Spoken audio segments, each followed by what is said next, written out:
Hello everybody and welcome to round 3 of the virtual Carrera Cup.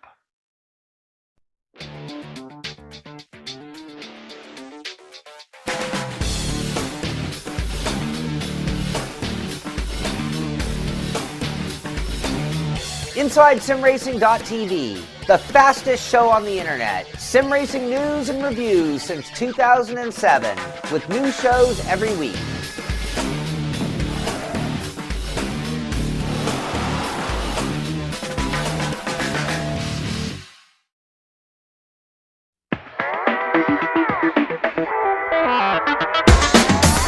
GamePod, the ultimate race rig for those serious about sim racing. Puts you in the driver's seat with all the controls at your fingertips. Be number one on the road, in the race, in the game. GamePod, the choice of champions.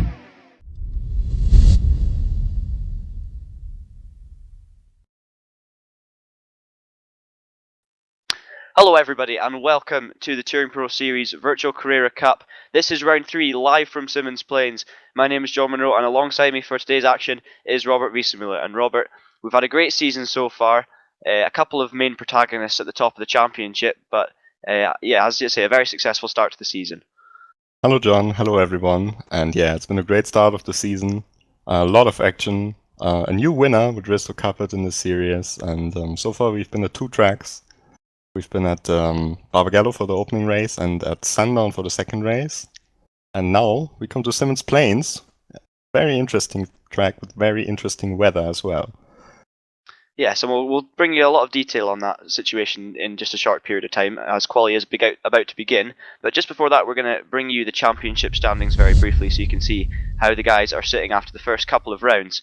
And at the top, as you can see there, you have the reigning champion, Tim Heinemann for Spade, on 115 points, the German, with a really solid start to the season, but under a bit of pressure that nobody really expected from the man you see there in second, Risto Capet.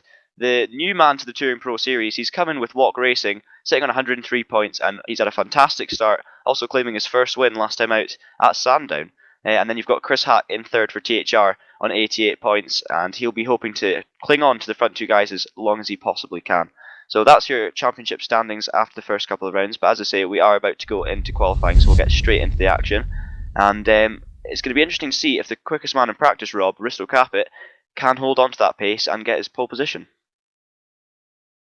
Yes, this would be very interesting because we don't have a dry track as we had in the first 2 races. So at the moment it's not actually raining, but it should be still wet on the circuit.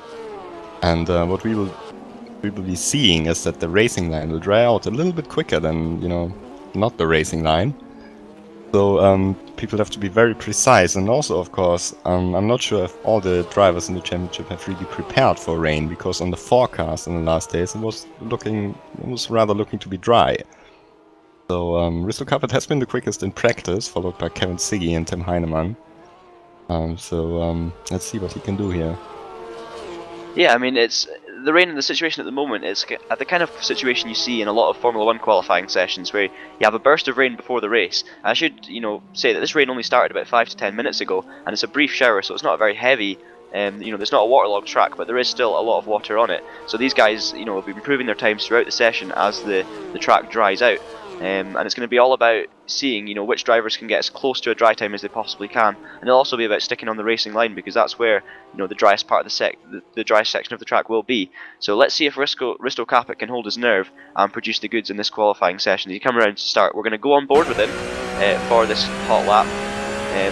So it's going to be interesting to see how this car control is in the wet conditions. We did see him, throwing in a few laps before this in the damp conditions, so he'll maybe be more acquainted with the weather than some of the other guys, but Risto, this is a really good chance to prove that he is one of the best guys in the Touring Pro Series. Yeah, and it's also been a very, very long time, and since the last time we had a rain race in the Touring Pro Series. I think it's been at Vitus Park in the American Touring Car Championship, which was a very, very exciting race. And it's definitely the first race in these Porsches where it's raining, so it's new for everyone. Kevin Siggy so far the quickest in the 53.1. So, and Risto Capet looking very quick at the moment. He's purple through the first couple of sectors, comes around turn 7 out across the line, and And there's your first lap on board of the Symmons Plains circuit, and he goes into pole position on a 57, or 52 I should say, 0.3, which puts him 7/10 quicker than Kevin Siggy provisionally and throws him up to pole position, so a good lap from him. We see Rob Taplin go into third position, but he's quickly been beaten as the times tumble in here. We're on board with Adrian Holm, the reigning Virtual Touring Masters champion, who's just gone 6th position. So the guys just getting out there trying to get themselves used to the conditions as quickly as they possibly can. But yeah, this is the first use of the new weather system we have here in the Touring Pro Series, so it's going to be really interesting to see how it spices up the action and how the weather kind of develops throughout the event, but definitely adds some excitement to the mix, and we're going to see a great couple of races here today. So Capet's quickest from Kevin Siggy at the moment on a 52.5, but as I say, these times are pretty irrelevant as the track continues to dry. We have Tim Heinemann in 3rd place for Spade, followed by Ruud Heesterbeek, who's putting a good lap for Walk to put himself 4th provisionally, with Andrew Waring 5th for Aurora Motorsports, I believe. And we see there looping the car around in the last section of the track, so that's not going to help his lap time too much for Andrew. Adrian Holm jumps up to 5th on a 52.9, so that's a good lap from the THR driver, and that's Ross McGregor, another THR driver, in 6th place. So yeah, time's absolutely piling in at the moment, so I guess these guys are just really trying to get used to the track conditions. Yeah, and I heard already that the racing line is already dry again, because there are so many cars driving around this track, and also the temperatures are playing a part. So the racing line is actually dry, but if you just put your car a little bit off the racing line, it's still wet there and you're losing grip. And the time that Risto Capet has done is a 52.3. That's actually a very fast time. The fastest time we've seen in practice was a 51.8. So he's only half a second down on that time.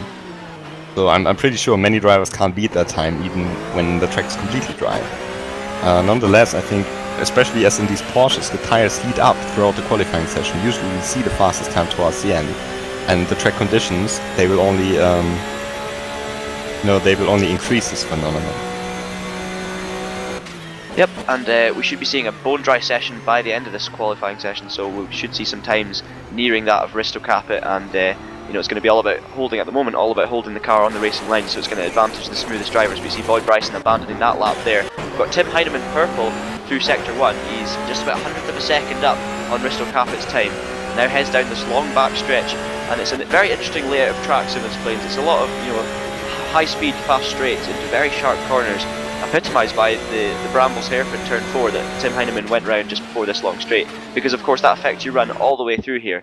And it's heavy braking down into the left-hander of turn 6 and around the final corner turn 7, which you just have to try and hang the car on the ragged edge. That looks like it's raining again, Rob. I think I'm seeing rain there. Seems like this. Oh, there's someone went off. There was one of the Warp Racing cars in the background. See if we can find which Walk Racing driver that was, as Cameron Brewster misses the hairpin. So I think it is, yes, it's raining really heavily now, by the looks of it. So this is going to be it. The grid we've got at the moment is going to be the majority, especially the top 16 or so. This is going to be the grid we see, because the rain has, the heavens have opened here. It's bucketed down, and Risto Capet has made the most of that situation brilliantly. So it's whether it's raining or dry, he seems to be the guy who's got the car under the most control at this circuit. With Risto Capet on a 52.2, I don't think we're going to see many times improve. You see him drifting round turn 7, beautiful to watch. But it will be Capet that looks like he's going to be starting on pole, unless there's a dramatic drying of the circuit before the end of this. You never know, but that rain does look pretty heavy. Yeah, there you see it. He's a second down in his time, so it's very unlikely that that anyone can improve. You can also see in the at the standings at the bottom of your screen, you can see that no one's purple at the moment. No one's up on the time. So we're just going to have a look through to see the provisional grid we've got at the moment, which may likely turn out to be very near to the actual grid for the first race. You've got Risto Capet in first, Tim Heinemann sitting in second, with Kevin Siggy in third. That's a great job from him. Ruud Heesterbeek for Watt in fourth position, ahead of Fabio Asencao in fifth. We've got Peter Hennenberg in sixth position, making his debut in the Virtual Carrera Cup this season, and that's a good job from him. And then we have Ross McGregor, which he looks like Ross is actually the first of the THR drivers, so it's a poor session from THR. Ross down in 7th place. These guys do seem to be struggling slightly with the wetter conditions. Boyd Bryson is in 8th place and not even bothering attempting a lap. Cameron Brewster's doing a great job up in 9th. And Adrian Holm, the VTM champion, down in 10th, sliding down the back stretch. Not sure if he's trying to get heat in the tyres or that was a mistake, but definitely wasn't facing 100% straight down that one. Janko Glavak is in 11th position. He's had a great debut season so far. We have Lars Brugman in 12th. He was one of the stars of the show last time out at Sandown, so he'll be looking to continue his good results, but 12th, you know, he might not be too disappointed with that. It's kind of near the mid-pack, which I'm sure he was kind of expecting. Chris Hack will be disappointed, however, down in 13th. His two title rivals are up there in 1st and 2nd, and Hack's stuck down in 13th and not going to be able to improve as we see someone ploughing into one of the walls there. We've got Oskari Canton in 14th, David Junt 15th, with Andrew Waring 16th, Thomas Jacobs 17th, and Scott Sovic in 18th, Rob Taplin 19th, Klaus Naring 20th, and then we have Kevin Angwin, Davy van der Venne, who's just gone off, Luca Peklaj and Pedro Amaral rounding out the top 24, and well, the other times just coming in at the back there is Ethan Bass in 25th, with San Andreas in 26th, Luka Oslakovic 27th, Thomas Hinz 28th, and Eunice Ravio hasn't set a lap yet, so that's a shame for him. Yeah, it's very unfortunate because he got caught out by the whole weather situation now, and it's very unlikely that he can beat anyone in the current conditions. The rain is getting a little bit less, but it doesn't look like it will completely dry out in this session. But yeah, I think at the front of the field, actually, we don't see such an unusual situation when you read through the names. Kavert, Heinemann, Siggy, and Heasterbeek, they've been at the front in the last two races as well. Only one, I would say, who's surprisingly up there is Peter Henneberg. Yeah, I would have to agree with that. I mean, Peter, you know, in his first season, he hasn't been quite as competitive as this so far, and he's doing a great job there. 52.762 on a track with tricky conditions changing all the time is not to be sniffed at all. And I mean, I agree completely with you. There's a lot of the names at the top are the guys you'd expect to see at the top, whether it be sunny or raining, and it does show, you know, the quality shines through. It's not just that they can nail a lap on that particular circuit at that time, even when the rain comes. You know, the drivers who can pull it out the bag are the same ones who can pull it out the bag the best in the dry. So yeah, pretty much as you would expect at the front of the grid. But yeah, it's a great job for these guys. You know, no matter how much track time you've had, it's going to be very difficult to get used to those changing conditions. But as you say, the track is drying out, but we don't think it's going to dry out in time for the end of the session, as you've only got 36 or so seconds remaining. So it does look like that's going to be it, as we see Hindenburg there avoiding one of his walk teammates who's had a bit of a spin. Not sure who that was, but Risto Capit will be our pole sitter for race 1.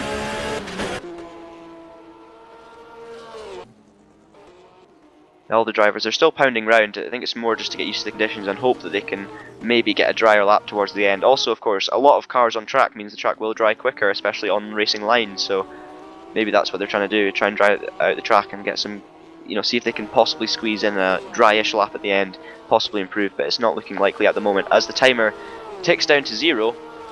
And maybe we can take a look at the rear of the field to see if Jonas Raivio was able to set a lap time. And he did set a lap time, but he's still in last place, and that just shows how hard it is to set a lap time in these conditions.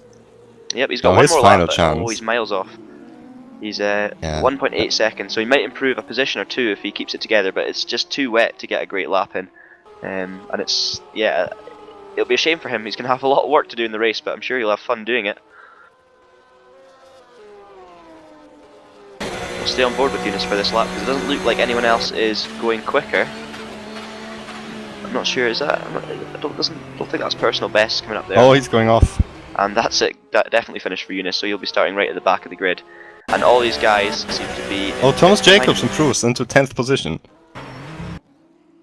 That's a fantastic effort. He's done a 52.8 on a slightly damp track, so that's great. He's only 6/10 off the pole position with that. So an absolutely fantastic effort, as you say, from Thomas Jacobs. The only man, by the looks of it, in the top half of the field to have improved in that last one. Yeah, that's a stunning effort. Jacobs has been very quick in pre-practice as well. So far in the season he hadn't had the best of luck. Currently in the 18th position in the championship. But that was a great effort, and this is the first top 10 qualifying for his team Cosmo Autosport in TPS as well. So I'll just take you through the qualifying results quickly here. We have Risto Capit on the pole position on his 52.250, making the most of the changeable conditions, with Tim Heinemann second, 52.353. So it's the front two guys in the championship locking out the front row. We have Kevin Siggy in third on a 52.5, with Fabio Asenkawa 10th behind in 4th position. Ruud Heasterbeek will Did he start jump 5th. Easterbeek? I think he jumped Easterbeek. I'm sorry, I Yes, just no, I realized think that. you're right. He was, yeah, of course, because Heasterbeek was in 4th. I think Asenkow was in 5th, but I'm pretty sure you're right. I think he has jumped Heasterbeek in those conditions, so apologies for missing that, but that's a great effort from Fabio Asenkow to get in a lap. So it looked like, if the session had maybe gone on 1 or 2 laps more, we could have seen a completely different grid, but that's the way it is. We have Heasterbeek 5th alongside his teammate Peter Hennenberg in 6th. Ross McGregor will be starting in 7th, the best of the THR cars in this race. Boyd Bryson is down in 8th with Cameron Brewster in 9th and Thomas Jacobs rounding out the top 10. And Rob, if you want to take us through the rest of the grid. Yeah, in 11th place we got Adrian Holm for THR. Then in 12th, Janko Glavak for Smile Power Racing. I think he's the fastest out of the Smile Power Racing cars on the grid. In 13th, Lars Brookman, who took his first podium position in the last round, so a little bit disappointed for him. In 14th place is Chris Hack, and same must be said about him. Certainly was better throughout the whole season so far. In 15th, then Oskari Kantonen, followed by David Jund.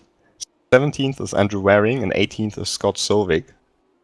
Then we've got Rob Taplin in 19th. In 20th position, it's Klaus Neiring. Unfortunately, I can't see who's in 21st at the moment, but 22nd is Luka Peklai. Then Luka Oslakovic in 23rd, followed by Pedro Amaral, who's making his debut in the series. 25th is Lee Palmer, who's also making his debut, at least in this season. Behind him in 26th is Ethan Bass. Then we've got Thomas Hinz and Yunus Raivio, I think. Sorry about that. Yeah, Thomas Hinz and Yunus Raivio, and I think that's the last row of the grid. Yeah. Yes, it is. So 28 cars on the grid for this first race. Just quickly, before we head into the action, we're going to tell you a bit about some of the new drivers and liveries on track. But before we do that, just quickly, the calendars for the season of Virtual Carrera Cup. So you can take a look here at the calendar. So this is round 3 at Symmons Plains. And we've had the rounds at Barbagallo and Sandown. We're nearing the halfway stage already in the season, so it's absolutely flying by. We have Adelaide on the 20th of December to round off 2014's Touring Pro Series Carrera Cup action, and that's a fantastic street circuit. I'm sure that'll be a great race. Also quite a lot of carnage, I think, in that one, but that'll be exciting to see. Then on the 10th of January we have Oran Park, which will be the return of the Carrera Cup, followed by Eastern Creek on the 24th, Hidden Valley on the 7th of February, and the season finale, as always, at Mount Panorama on the 21st of February. So that's the Virtual Carrera Cup. And also briefly, we'll show you the calendar for the Virtual Super Tourers, which is running in line with the Virtual Carrera Cup. If you watch the action on Wednesday evenings, we just had the rounds at Donington and Oulton, so there is the rest of the season. We have Croft and Snetterton to round off the first half, and then the second half of the season starts in January at Thruxton, followed by Knockhill, Brands Hatch, and rounding off the season at Silverstone on the 4th of March.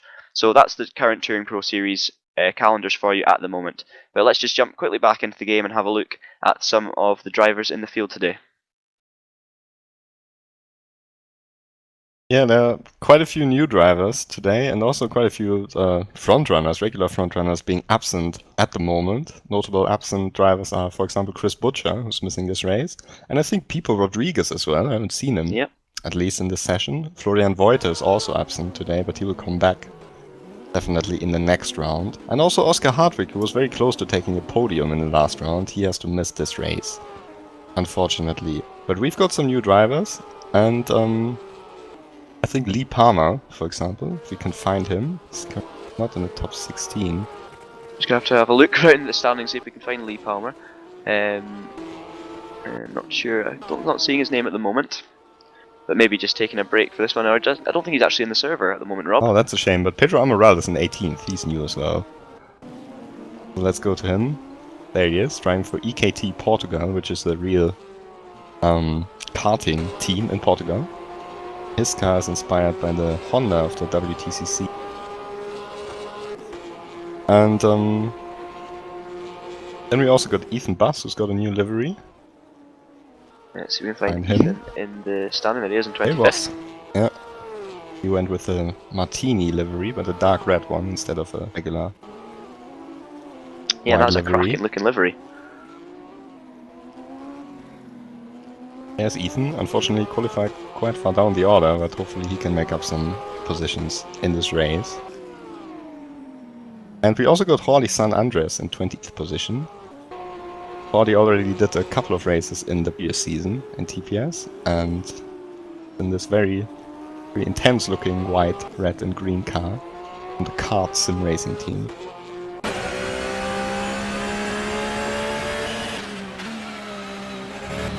These are the new drivers, and oh, that was a close call. That was a walk racing car off the track.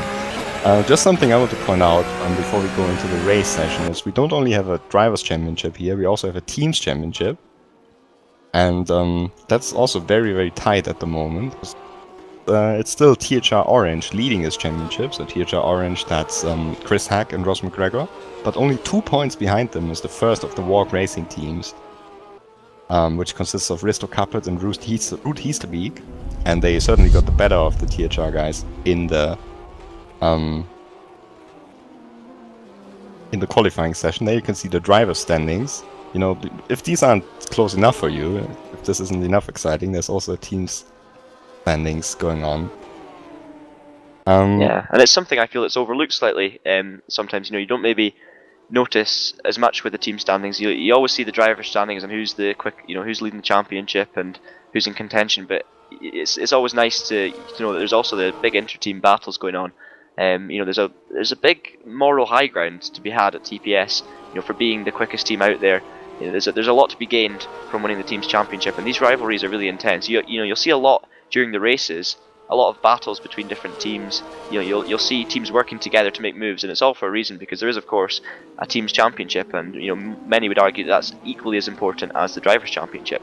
And the team bosses will always tell you that it's more important than the drivers' championship. So yeah, fantastically competitive in that one, as Rob said, with THR, Walk and Spade at the moment looking very close in the top 3. Also Smile Power Racing in 4th position we should talk about a little bit, because they did a fantastic job last time out in the Virtual Super Tourers at Oulton Park, and they look like a team that's on the up, and they might be, you know, looking throughout the season, they might be a team to keep an eye on, Rob.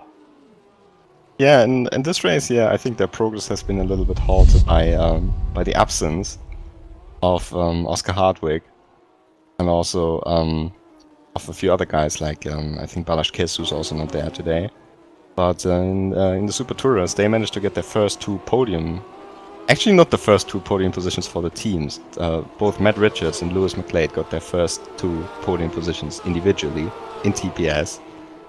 Team scored 2 podiums as well, and you know, more and more they look like they could challenge the big names like Walk, THR, and Spade. Here you see, you can go back on track for a second. Yep. I see another guy who's been fairly impressive in the qualifying session, and that's Cameron Brewster, who qualified in the top 10, driving for Simcraft Racing. It's the only Simcraft Racing car in this race, and yeah, he had a stunning session as well. Qualified in 9th place. I think this is his best qualifying position in TPS so far. Certainly looks to be improving as well. Yeah, and he's got a stunning livery on that car as well. But yeah, as Rob said, we did notice that in qualifying. Great job from Cameron. It's not often we see him up in the top 10, so hopefully that's signs of improvement for him, and we could see him maybe progressing and improving on that in the race. So we're looking at the weather right now. It does look like it's raining actually for the start of this first race. Just been reported that we've got a damp track. It's dry maybe on the racing line, but it's definitely very precarious offline by the looks of it. So it's going to be a real challenge for the drivers to make any overtakes here, just to keep it on track. And we could see drivers maybe locking up, getting on the wet part of the track, and then, of course, in that situation, you've got nowhere to go, especially with the very daunting Turn 4 Brambles hairpin as part of the lap, as you may have seen a few times on board with the cars. A lot of these drivers almost fling the car in nearly sideways, out of control, get that car stopped beautifully for the corner, and then power out of it. So that, when offline is going to be wet, and even online by the looks of it, it's going to be it looks like it's actually raining physically right now anyway, so we're going to have an all wet track, and it could definitely spice things up. Also, tyre strategy is going to be very interesting in this one, Rob. You know, what do we think drivers are going to do on tyres? I think when it's only raining a little bit, most of them will stay on slicks, because we've seen the weather changing very quickly, and there's obviously a high risk that the track dries again, and then you have to spend a very long time in the pits. As we see, Heinemann, I think he went wide there in the first corner, warming up his tires. He's got a very aggressive tire warming style, has to be said. Looks very spectacular.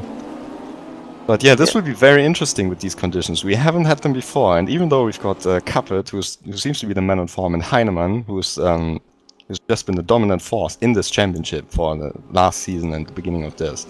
Even though we've got them at the front, it's definitely different new conditions, and it might, some drivers might be caught out by it. And also, what we will have to see is how good they can start these cars in the with the wet track, because there you have a completely different grip situation as well. And then when this track is pretty tight anyway, so when you have multiple cars going into the first corner or the hairpin, and it's also a bit wet on the track, so this will be really, really exciting and pretty close as well.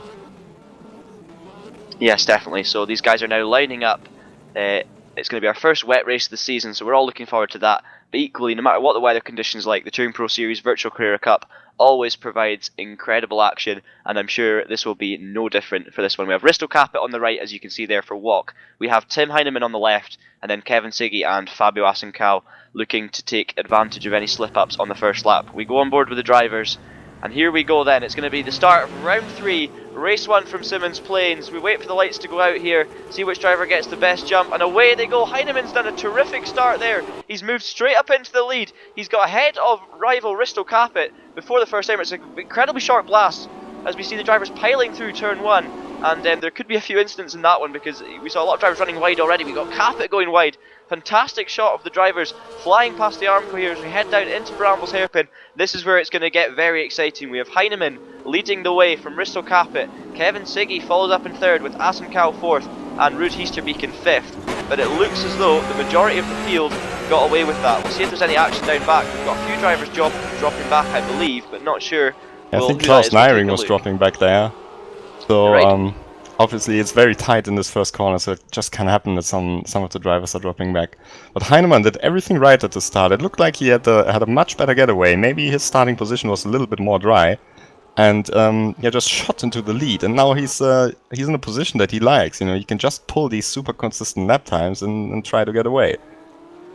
But the big test for Tim Heinemann is, can he do it in the wet conditions? He's done a 57.35, but obviously it's first lap, so it's pretty much irrelevant. He leads by a second from Risto Capet, who tries desperately to hang on to the German's tail. We have Kevin Siggy holding on to third, pulled out a bit of a gap from Fabio Asencal. Then we have the battling walk racing drivers of Ruud Heesterbeek and Hennenberg.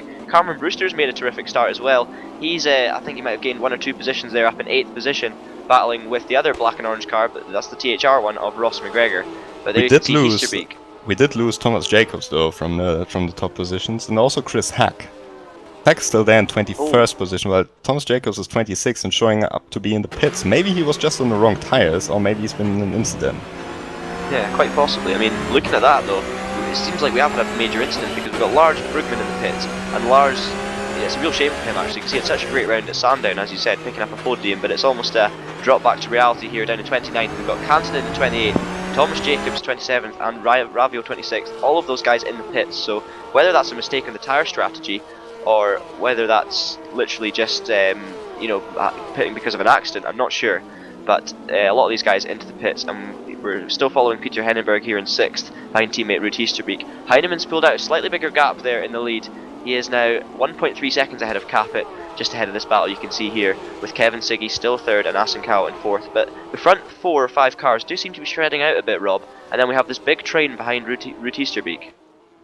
Yeah, of course it's very hard to make a pass stick here when it's very very wet off the line. So don't see so much overtaking, and I think it's also a bit the nature of the track that you can't really, in the hairpin especially, you will brake and then the person ahead is so slow in the hairpin, but still gets a much better run. So usually the gaps should be relatively big. But we've just seen Kevin Siggy with the fastest lap of the race, and he's closed in a little bit to Risto Capet. Oh, there he is. He's having a look at Risto Capet down into the hairpin. So yeah, great lap from Kevin Siggy to close in the gap. And Capet does manage to hold on though. It does look like the rain's easing slightly. I think it's still spitting, but the track doesn't seem to be getting too much wetter. So these guys have got a slightly easier go of it than if it was pouring rain. But then some may say, it's more natural when the track develops slightly to be going slower each time. But then, it's just about finding the limits, finding where the grip is, and keeping it on track. And Siggy seems to have that car pretty drilled in at the moment. Capet struggling. Yeah, well, we say he's struggling. He's still going around pretty fast. You can see how far they are already ahead of Fabio Sussau in 4th place. Oh, I think there's a lapped car just went off the track a little bit. Yeah, just trying to get out of the way. That's That looked the like David van der Venne. He Yep. was in a dangerous position there, but of course he can't move anywhere else. So he actually did a pretty good job to get out of the way. So we have Siggy still in the back of Capit. You see there, Capit slides the car into the hairpin and powers out of it there. Rain might have just stopped, you know, Rob. The skies are looking slightly less ominous, although I think it is still spitting slightly. But yeah, Kevin Siggy right at the back of Capit. We've got Asen Cal still 3.9 behind. But Heinemann strolling away at the front, 1.6 seconds, which isn't a lot, but he does seem to be one of the quickest cars on track right now. Then we have the Ruud Hiesterbeek. Actually, Ruud Hiesterbeek, looking at that's closed up in Fabio Asen Cal, so he's made that. He's kind of split up the train slightly, so that it's now behind Hennenberg in 6th place. You have Ross McGregor in 7th with Brewster. Great job hanging on in 8th position, only 6 seconds off the lead after that first lap, or first few laps, I should say. Actually, we're on lap 6 already, so it's flying by. We've got Andrew Waring he's doing got a solid damage. job in 9th. He's missing the bonnet of his car. So there was certainly an incident in the midfield at the start of the race. Yep, as these guys plummet into the hairpin, it's Waring getting the car slowed down almost enough, just about. Adrian Holm is rounding out the top 10 in the THR blue car, with Janko Glavak holding on from Rob Taplin, another Walker Racing driver. So Walker very well represented in this series and this particular race. Rob Taplin running in 12th, so I'm sure Kara Madaru, Andre Bogdan will be happy with his team's progress, but he will of course be wanting Risto Capit to hold on to that position from Kevin Siggy, because Siggy is right on the back of him. Heinemann does a 52.7, so that suggests to me that the track is developing. That's half a second quicker than the previous fastest lap. So by the looks of things, the rain is either eased up or it is stopped completely, and we may be dry by the end of this one. I should emphasise it's a 32 lap race, and we're on lap 7 already. Heinemann, the quickest guy on track, second fastest laps, and Capit already losing the back of him and is under pressure from Kevin Siggy for 3rd. Siggy, gets right up the back of him. Siggy's always run too deep there. Does very well to keep out of the wall, does Kevin Siggy. Might just have a replay of that actually on board with Siggy just to show you what that looked like from his point of view. So he seemed to brake very late into the hairpin. As we see now, this is the replay. Closing in on Capit, maybe braking that bit too late, misjudging the conditions, almost putting a wheel in the grass. Does very, very well indeed to keep out of that tyre barrier. And Siggy remains in 3rd position, but dropped a little bit of time there on Risto. Of course, Siggy has been in incidents in the past 2 events. Completely destroyed his car in the second race at Sundown, and also had an off at the first race at actually at the second race at Barbagallo. So he's certainly very fast, but he's also pushing very hard, and sometimes it goes wrong, unfortunately. McGregor has gone by Henneberg now. Yeah. And Brewster's the next one to attack. No, I thought it was a move around the outside. It's But possible to pass around the outside here. No, it's but not going to work this for him. time. And I thought Ross McGregor might have been closed in on Hiesterbeek there, but it was a back marker. But you can see the flashing lights of Hennenberg not doing enough to distract. Cameron Brewster heads to the inside now. It's going to be very tight. It's very close to the back of Peter Hennenberg's Walk Racing car. Does very well to save that. And Brewster, he's looking incredibly racy here, Rob. He's down in 8th position. Hennenberg struggling slightly in these conditions, as Kevin Siggy now sets the fastest lap of the race. So that would suggest that he's going to be right on the back of Capit. Still a little bit of a gap there, but Kevin Siggy's flying, as is Cameron Brewster, doing a great job in 8th position, all over the back of Peter Hennenberg. And how close can you get? The Simcraft car maybe needing a new bumper after this one. I think he will try something here into the hairpin, and we've got Van der Ven who's a lap down right in front of him. He will just hope, that they don't close up so much. Now he goes to the inside. This could be his chance. chance. It's going to be wetter offline as well. Oh, it's a good move from Cameron. I don't think he's going to pull it off that time, but that was a solid move. Yeah, I think he has to slot in right behind Henneberg again, so he does. But there you see, it's Henneberg was able to hold on, even though he took the outside line, and that's because of the nature of this corner. But now Brewster's looking to the inside again, and this could be it. Oh, I didn't quite have enough of an overlap though on that occasion. But yeah, I mean, we need to remember, of course, these drivers should hopefully know that it's going to be wetter offline. Oh, so, he's on the grass, and he's going to lose a bit of time there.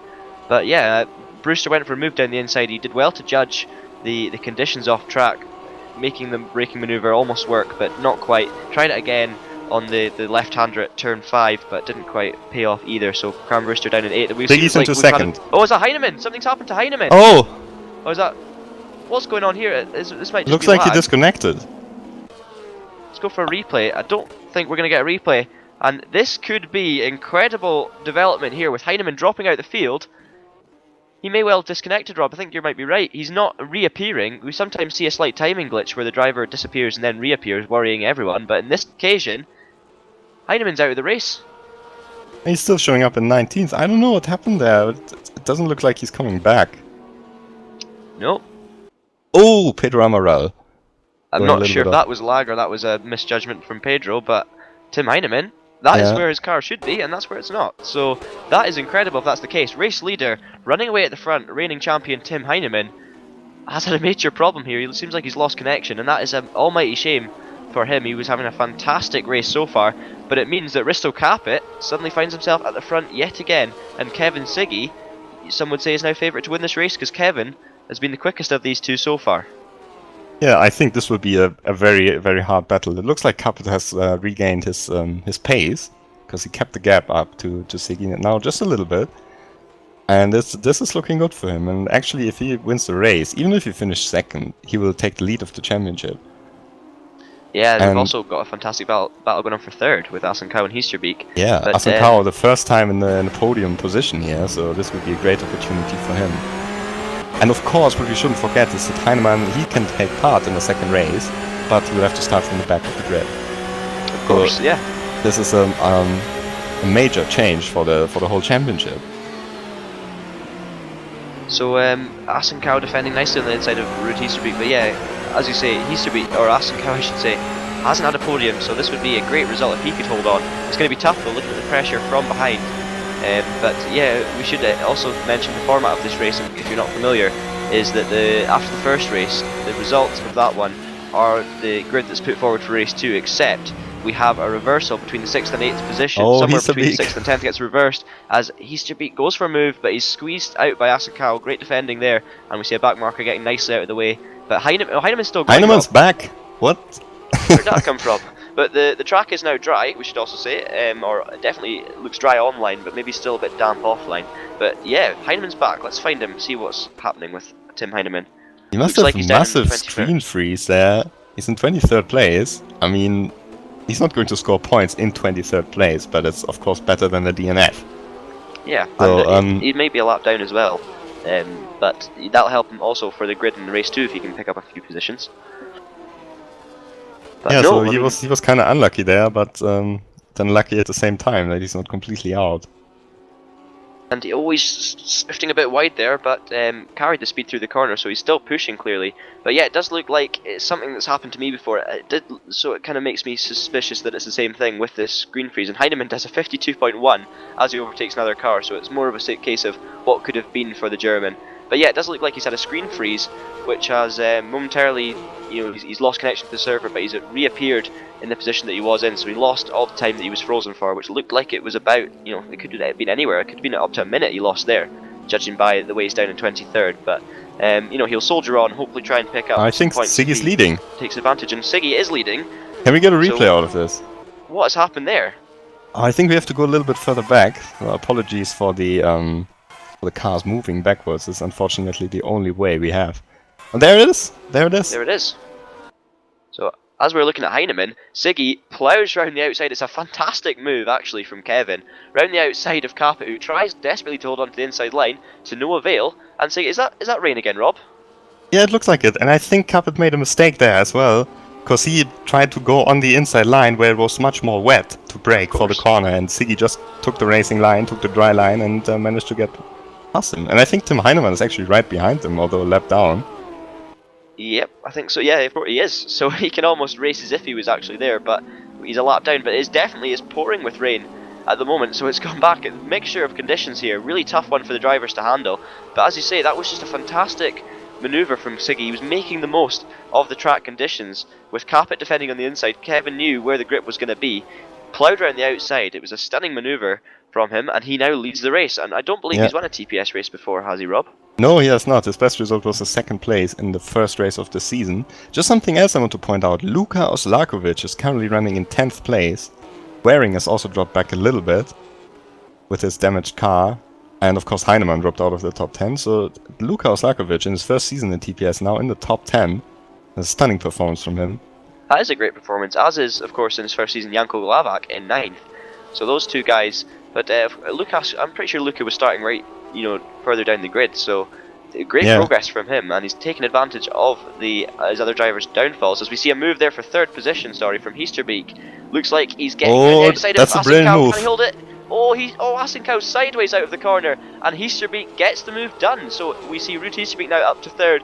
Asenkow's going to have to fight that bit harder to get back that podium he so desperately wants as we reach halfway distance in this race. So we have Siggy, Capet, Heasterbeek, Asenkow and McGregor. We'll give you a rundown of the rest of the results in just a minute, but yeah, that looked like a really good move from Heasterbeek.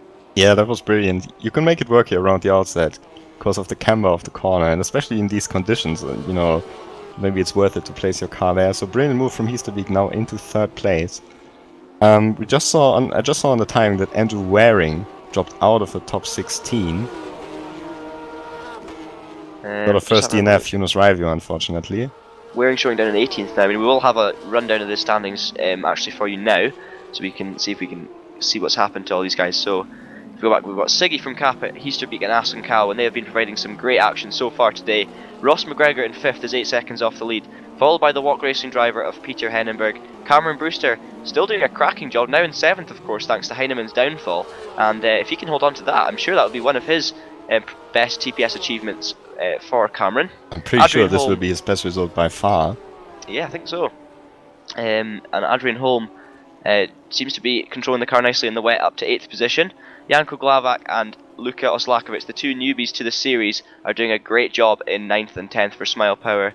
And the name is gone who Luka's racing for, unfortunately, but he's in 10th position. Rob Taplin for Walk in 11th ahead of Lee Palmer. There he is. So he is in the server racing, indeed, as you say, Rob, and also doing a terrific job in 12th position for Ice Cold Racing. So Lars Bergman has a lost teammate. His front bumper. Yep, he has this lost car his will front not bumper. handle very well. But maybe in these conditions, he can get away with it because everyone's struggling. Holm passed Brewster, and Brewster passes Holm again for 7th place. So I think he tried it into the hairpin. Yeah, it looked like he was going for an out-braking manoeuvre by the looks of that. So Brewster ahead. I think what's going to happen is Adrian's going to go to the. Oh, what's happened there? A bit of lag. I think we got a bit of lag on the replay, unfortunately, so we won't be able to see it. But Holm's now all over the back of him. Yep. Go back to our rundown. We've got Lee Palmer in 12th with his missing front bumper, but as Rob said, in these conditions it's maybe going to make less of a difference because it'll almost counteract against the oversteer that you might be expecting because of the rain.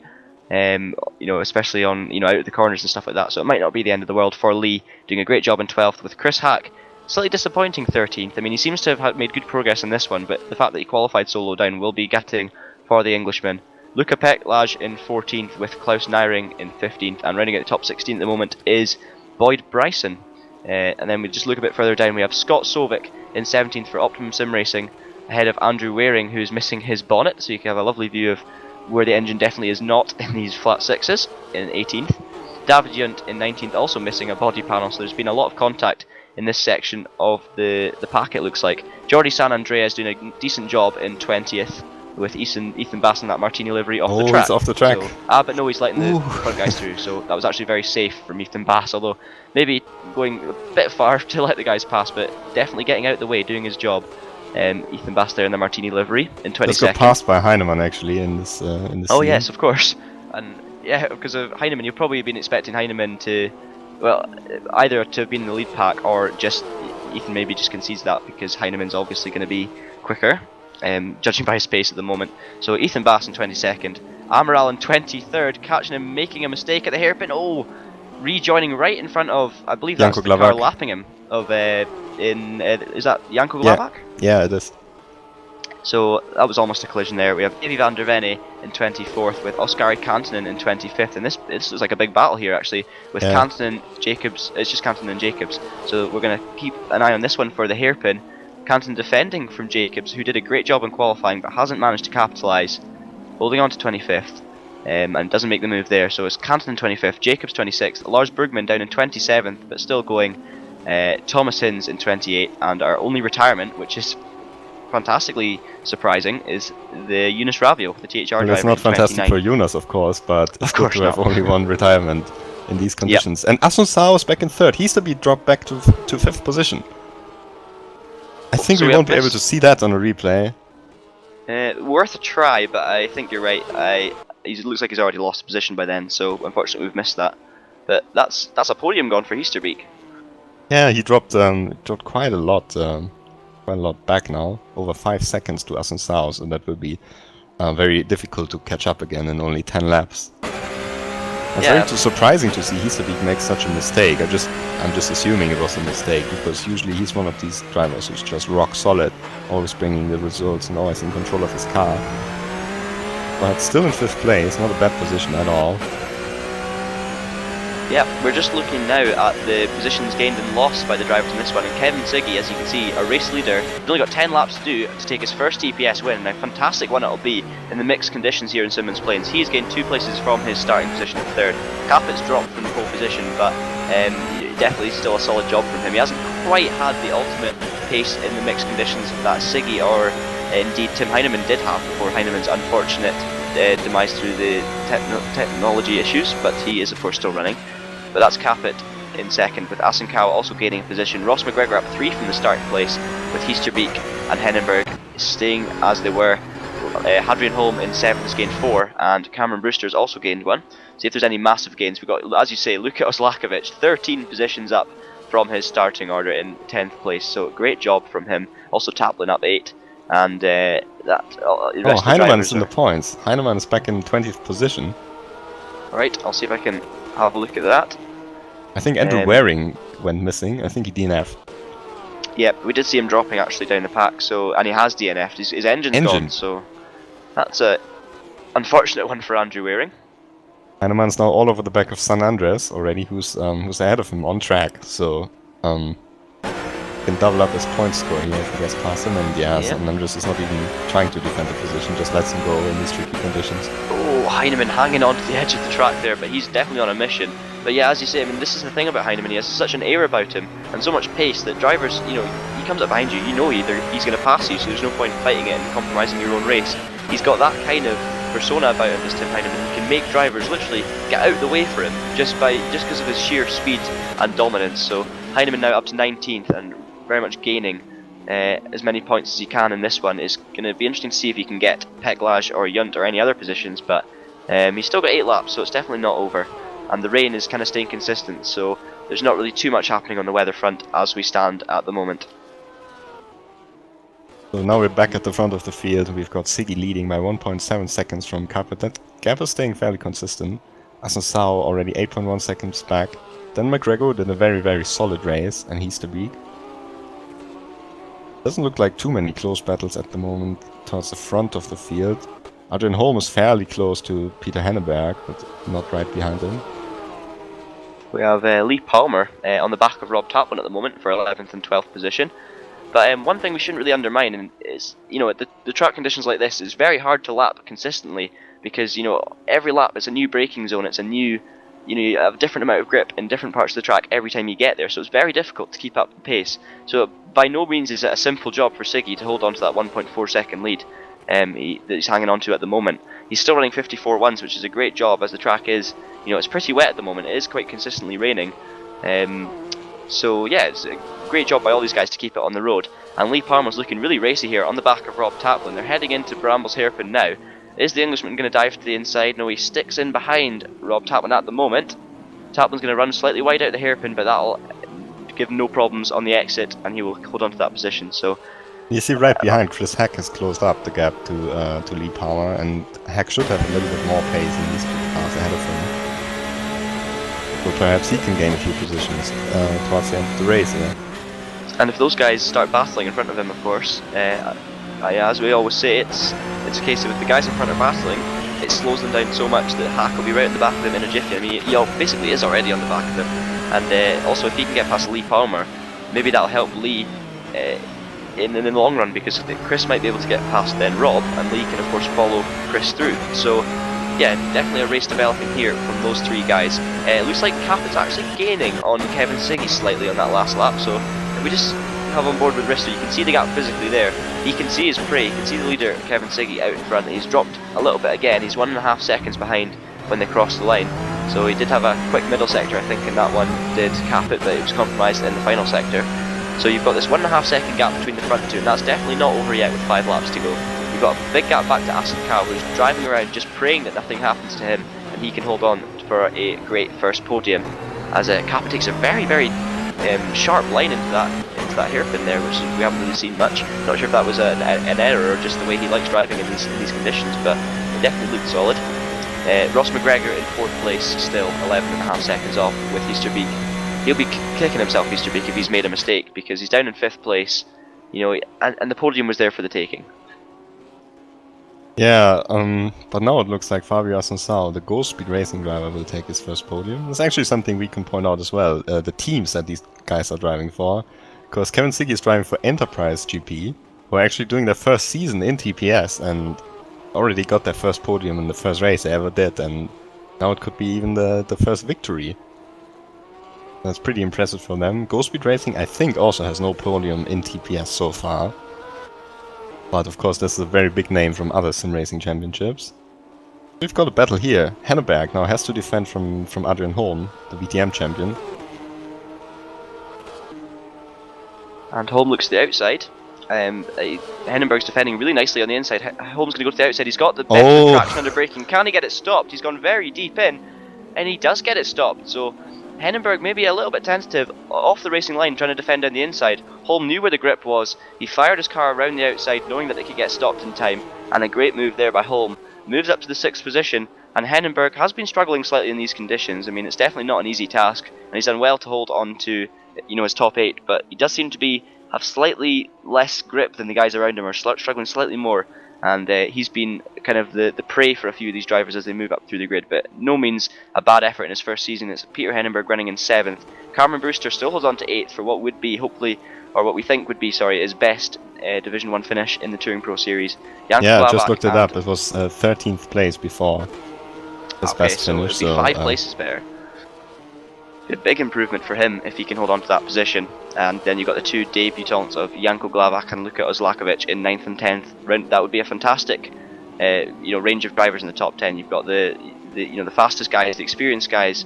You know, you've got Kevin and Risto have been up there all season. You've also got a couple of the drivers that have been there or thereabouts, such as Fabio and Ross. And you've also got a bunch of new guys. You know, Janko Glavak and Luka Ozlakovic. Terrific job to be in the top 10 in these tricky conditions. Lee Palmer will also be happy if he finishes 12th. It's just been passed. Lee Palmer's just been passed by Chris Hack. Oh, he's dropping down. No, commentator's curse. Sorry, Lee. It looks like he spun out of the hairpin there. We'll take a replay. And was it? A little bit of lag on the, there's too much lag for that. Yeah. He was under pressure from the THR driver. But I think it was Chris Hack who was putting him under pressure. Not sure what happened there, so we can't really call if there was contact or not, but he has dropped down to 15th, so I completely put the curse on you there, Lee. Sorry about that. There's something I want to point out is Janko Glavak in 9th position. He's actually been very solid the whole season. And now he moved up to 8th. Let's go to him. Just went past Cameron Brewster around the outside in the hairpin. Oh, nice move. Looks like a brilliant move. Just been rock solid the whole season, the Smart Power Racing driver. He's done 1 TPS race before. He raced once at Bathurst in the V8s. Oh, it was down the inside. I think there's a bit of lag involved. Yeah, once again, a bit of lag into that hairpin, so unfortunately we're going to miss that move. But I'm also going to point out that Kappa has been closing the gap slightly on Kevin Siggy. It's down to 1.1 seconds, but there's not enough. I think he's running out of time.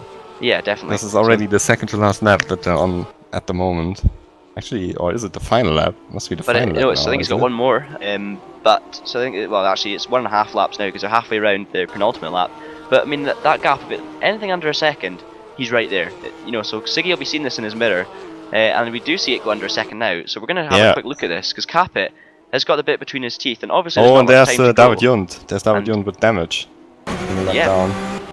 We'll see how Siggy negotiates this traffic, but yeah, that gap is definitely small. We've got 1 lap to go now, so it's all about whether Siggy can hold his own down to 0.7 seconds now, so it's definitely you just pray that Jun gets out of the way here, because this is not really a position where you want to be behind someone. I think David should pull over to the right on this point. Yeah, he does that, He's going to slow down, so that's fine. Yeah. Good, sensible driving there by David. Let's have a look, see if he gets in the way or out the way of Risto Capit under braking. Not quite yet. He's been balked, he's not got out the way quite in time for the hairpin, and Risto won't be too happy with that. The gap is now 8/10, and Siggy looks like he might have this win in the bag. Now he moves over for Fabio. I think that was just, or Risto I should say, but that is unfortunate timing because he closed in on David right at the wrong point, and there's nothing much that could be done there. But it does look like Kevin Siggy for Enterprise GP, new team to the championship, a driver who's never won before, and this is going to be a great result. Oh, is that Lee Parmo's off as well in the last lap, but we'll come back to that, as Kevin Siggy holds it on the track, and he will win his first Touring Pro Series race. A fantastic effort from him and the team Enterprise GP, with Risto Caput finishing a strong second in the end, only a second behind. But Fabio Asencal does pick up his first podium, so we've got a couple of new personal bests in this race. Ross McGregor finishes in 4th place for THR, and he's to beat rounds out the top 5. But absolutely stunning effort from Kevin Siggy there, Rob. Yeah, great job from him. Just kept his cool in these difficult conditions, and that's I mean, you can take your first win at a completely dry track when you're dominant, or maybe you have a better setup or a better car. But in these conditions, it's extra tough.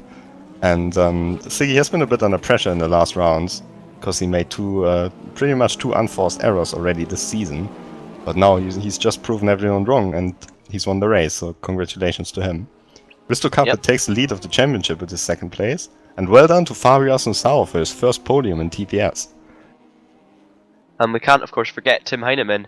He was a dominant factor in that race. He was leading it, actually setting the quickest laps of the race, and then had that connection problems we see. I think that was Siggy ploughing off the circuit there, so that's not going to help him too much. But just to round out the rest of the results then, we have Adrian Holm picking up the 6th position ahead of Peter Hennenberg, Janko Glavak a very strong 8th place ahead of Cameron Brewster and Luka Oslakovic. So those 3 guys, all kind of new to the Virtual Carrera Cup, and some of them new to TPS. A solid job, all in the top 10. Rob Taplin in 11th with Chris Hack 12th. Klaus Neiring finishing in 13th ahead of Boyd Bryson in 14th, with Scott Sovic making his way up to 15th for Optimum. That's a good result for him. David Yunt, as we saw, just getting lapped in the final lap in 16th. The unlucky Tim Heinemann in 17th, and he loses, of course, his lead to the championship, and will be starting down there for the next race.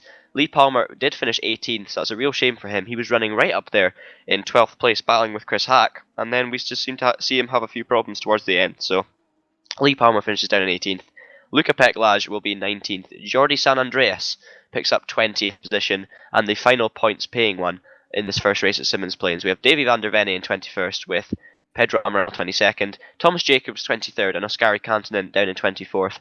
Lars Brugman in 25th for Ice Cold, and Thomas Hins 26th. The final finisher, 4 laps down, so definitely not a trouble-free race from the Martini-sponsored car of Ethan Bass, but he did indeed finish the race, and that is always a good thing.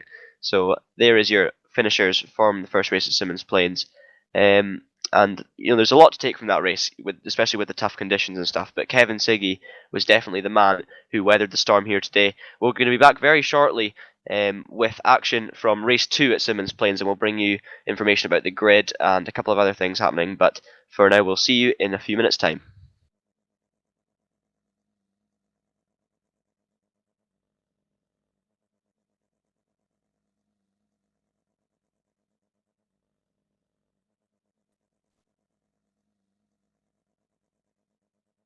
We have a small issue there. Yeah, I'm not sure what the heck's happening there, but I think we can actually go for it now, so sorry about that, but we will see you in a few minutes.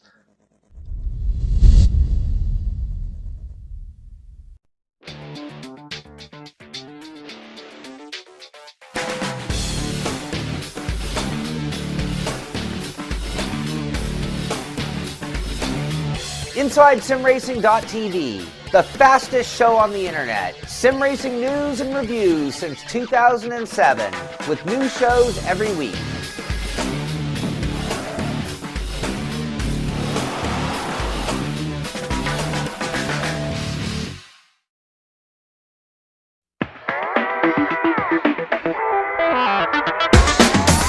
GamePod, the ultimate race rig for those serious about sim racing, puts you in the driver's seat with all the controls at your fingertips.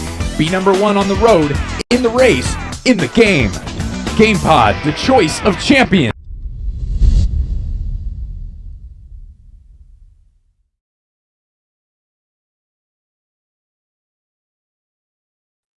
So, welcome back here to round 3 of the Virtual Carrera Cup, live from Symmons Plains. This is the Touring Pro Series, and as you can see there, ways of getting in touch with Touring Pro Series and seeing what's happening. As you can see, facebook.com/Touring Pro Series is the way of finding their Facebook page, where you get live updates and just general news about what's happening in the Touring Pro Series. You also have the Twitter page of twitter.com/touring_pro, another way of finding the updates. And if you ever miss a broadcast or want to catch some of the old action, if we ever reminisce about the fantastic races we've seen here over the years, and you want to go and watch it, you can. YouTube.com/Touring Pro Series, and there's hundreds of hours of footage for you on there to view at your own pleasure. But we also, now that we're on Twitch TV, Rob, have some exciting things to talk about to do with Twitch. Yes. First of all, if you're watching this race on the replay on YouTube, you can of course watch them all live at twitch.tv/TPS_official, and there you can see all the races live. And there's also a mobile phone app for Twitch, which you can install, and then you can get live updates whenever a TPS stream is going live. You will get a notification, and then you don't miss any of the action. So now we're coming back to Symmons Plains, and actually something I want to talk about is this version of the track, because this is also a TPS exclusive. We're the only league on rFactor running with this version of the track, because it has been converted by Ryan Callan, the boss of TPS himself. So if you're still interested, maybe signing up for this championship or so, you can do that. You get some nice exclusive content here. You will be on the reserve list probably for the first couple of rounds, but pretty sure you can join the action later on. Yeah, and it's definitely worth pointing out, these guys racing, it could be you. Just, if you're watching this thinking, oh, I really want to get in the action, but I don't know what the regime is, how it works, if you have to have so much experience before.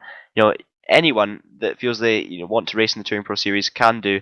Obviously, as Rob said, there's reserve lists and things like that, and there's, a lot of events have pre-qualifying, but definitely if you're excited by what you see here and want to take part, head over to the touringproseries.com website, and you can find out all the information you need to join up to the championships. And there's so many things about TPS that's fantastic. You've got as Rob said, your exclusive tracks. You've got fantastic quality series. Bringing back old championships, such as we're doing at the moment with the virtual Super Tourers.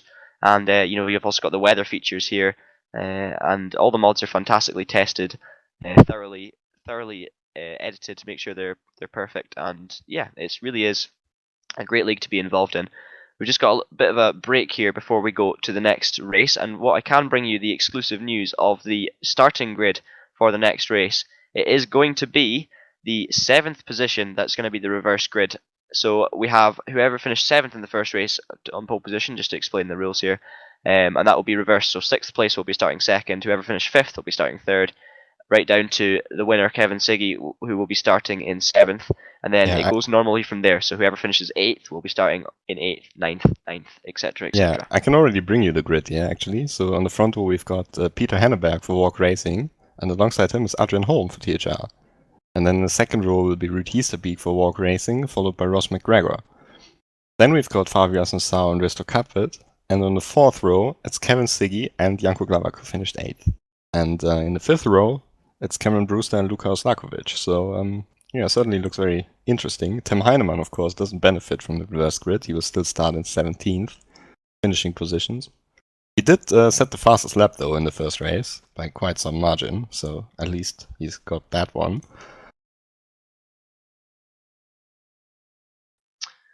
So we're just got a few minutes now before we go back into the race. We are going to take a short break here, and we'll be back in just a few minutes with the action from race 2 here at Symmons Plains.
So we return for live action of race 2 here at Symmons Plains, round 3 of the championship. Of course, that means it is the 6th race of the season, and we have now had our 3rd new winner in Kevin Siggy. So that means Tim Heinemann has won 3 races. Risto Caput won the 4th race at Sandown, and the 5th race here at Symmons Plains was won by Kevin. So that makes it 3 winners in the first 5 races, 5 races. And we could see another new one here. We have Peter Hennenberg on the pole position ahead of Adrian Holm, and that is going to be our front row for race 2. Any thoughts, Rob? I mean, do you think we're going to see the usual protagonists making their way through? The track is drying out, so we could see a nearly dry race, and that might benefit the guys at the front, might benefit the guys further back. What do you think? Actually, I would like to ask all the people in the Twitch chat who they think is going to win this race. I've got a slight feeling they will all predict one certain Estonian driver, but we'll see how they decide. Yeah, so give your predictions on the Twitch chat, and if any of you get it right, we will give you a round of applause. I'm not sure we could give anything more than that, I'm afraid, but we will see if anybody predicts it correctly. We just have a few minutes now. Drivers are readying themselves for the start. Hennenberg, this might be, Rob, his first pole position in the TPS. I'm trying to remember. I don't believe he had a pole position in the Virtual Minis, which was, I think, his debut season, and also the Virtual Touring Masters. Didn't get a pole position in that one. So this could well be his first time starting from the front row. The nerves will be jangling. Yeah, but of course, Peter, he's new to TPS, but he's got some sim racing experience, so I think he will do just fine. We've got the first few predictions coming in.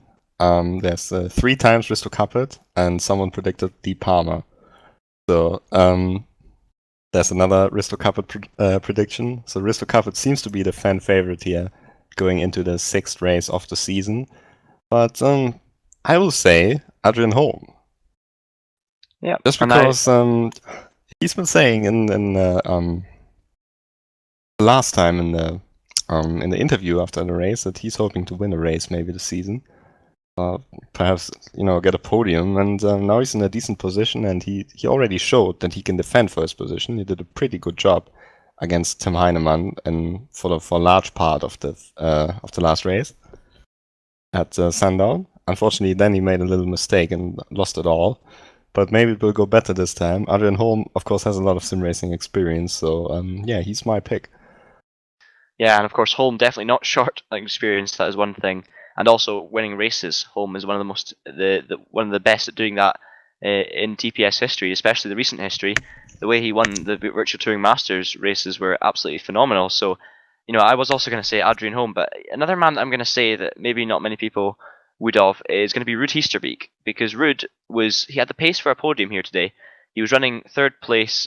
He managed to get past Fabio Asencal, made a mistake by the looks of things. Drop back, finish 5th, which means he's going to be starting from 3rd in the grid, but seemingly with the pace, something near the guys at the front. So, if he can get past the traffic right at the start, and Kevin Siggy and the other quick guys get held up, then maybe we could see Heesterbeek, one of the contenders in this one. So he's going to be my pick, but we are seconds away now from gridding up for race 2. We have Risto Caput does seem to be one of the fan favourites here. Unsurprising given the Estonian's incredible start to his Touring Pro Series career. Winning the race at Sandown, but not only that, he's been right up there throughout the season. And coming into this event, Rob, it looked like for the first time Hennenberg wasn't actually the favourite. Risto beat him solidly in most of the sessions. Yeah, I think you mean Tim Heinemann, though. I don't think Hennenberg, Sorry. He's got a bit of pressure now starting on pole position, but I wouldn't say he was the favourite. Yeah, it looked like Risto Caput had the pace, but now in this race, certainly because of the conditions, he was not actually the quickest driver, but it certainly got a lot drier, and it looks very sunny at the moment. If we can go now, I think no, it doesn't look that sunny anymore. I can actually give you the reports on the weather is that it's going to be. I think the track conditions at the moment are pretty much dry, but it's maybe a bit damp on the racing line, or off the racing line, I should say. So that's kind of how it's looking at the moment. These guys obviously getting the cars rubbered in that warm-up session and getting the dry line, or the racing line, I should say, as dry as possible. And I'm pretty sure it's bone dry. There's maybe just a bit of dampness off the line, but you know, the majority of it's going to be dry. So if the rain stays off, we could see after the first few laps a dry encounter here at Symmons Plains, which is going to be interesting because we haven't seen that in qualifying, we haven't seen that in race 1, and that's really going to show us, you know, who's been practicing. It'll probably what's the word I'm looking for? It'll probably show the ultimate pace of a few of these guys, and Risto Capit, I believe, will be probably wanting it to be dry because of the pace he showed in the practice sessions leading up to it. What will also be interesting is to watch the progress of Heinemann, because now he's starting in the 17th position, but I'm pretty sure this will not be where he finishes. So this track, it's quite hard to overtake on it, but yeah, it's just a bigger task for Tim, and it will be interesting to see where he finishes. So the sun shines here at Symmons Plains, and it's shining on Peter Hennenberg on the pole position. His nerves will be jangling, but as you say, he's had a lot of experience outside the Touring Pro Series, so you know we couldn't possibly comment on how many pole positions he's had before, how much experience he's had of leading out from the front. But he's a very solid driver, so I'm sure he has had that kind of experience, just not here at the Touring Pro Series. So let's see what he can do off the start. Adrian Holm, a known and proven race winner here, he's going to be one to watch, and he is also Rob's pick for a possible win here. Ruud Heesterbeek in third. Another Walk Racing driver there to back up his teammate Peter, and if Ruud can take advantage on the first lap, he's also a contender. You have then Ross McGregor starting in the 4th position, and Fabio Asencao in 5th, who got his first podium, and he'll probably still be feeling excited over that first podium. Let's see if he can keep his nerve and try and back that up with another great result here in race 2. Risto Capit, many people's favourite, starting in 6th position, with our race 1 first time winner Kevin Siggy in 7th. And now that he's won one, who knows what he can go on to achieve, but we will find out shortly if he can replicate this result in the next races. The guys at the back of the grid look like they're lining up. Look at Holm. Look at how he placed his car. You know, that the experience shows he just maximized his position and is actually starting ahead of Hennenberg. Yeah, he's made himself a pole sitter here, by the looks of it. But we are now about to go and green, the race and we has do started. go green. So it's going to be and Holm does. Look at that, that's experience showing straight away. Takes the lead off turn 1. So for the second time, the guy in 2nd place leads through turn 1. It's a great start for Holm. Hennenberg in 2nd as the cars will stream through this section of the circuit, heading down now to the hairpin, and it's going to be Holm from Heesterbeek. McGregor in 3rd. So he has. Oh, 3 wide in the background. Kevin Siggy on the inside. Oh, there's a bit of contact. Oh, I think that was with Capit, and he gets overtaken by Asencao as a result. Yeah, and I think one of the drivers was dropping far back there. I'm not sure who that was, but I'm pretty sure one of the guys near the front was dropping miles back. But we've got Risto Capit there in 5th, contact with Kevin Siggy in the hairpin. Asencao 6th, Siggy looking for 6th, but it's not going to be 100% dry offline just yet. But he does make the move stick, so a great move from Siggy. Back up to 6th position. Now he just needs to close in the guys in front, but we're going to see a lot of action here. Oh, Siggy puts 2 wheels on the grass, keeps it together at the start of the 2nd lap.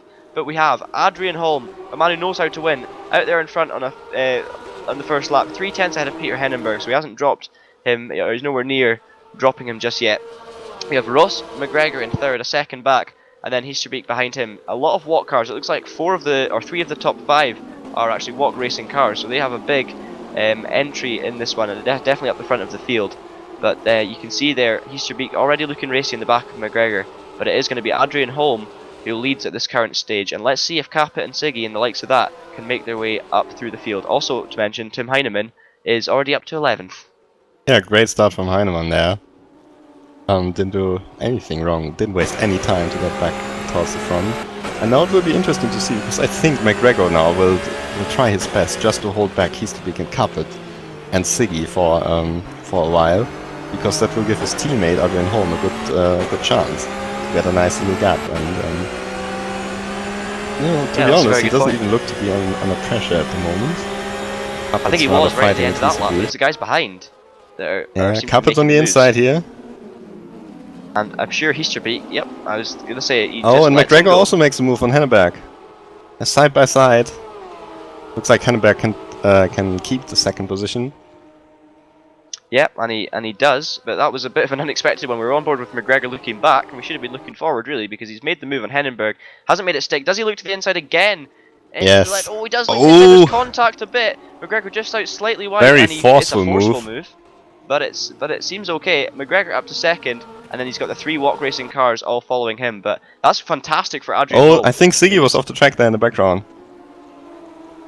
If we can drop No, back. it's not Siggy, it's Davy van der Ven, who's already a lap down. Sorry Okay. for that. That's fine.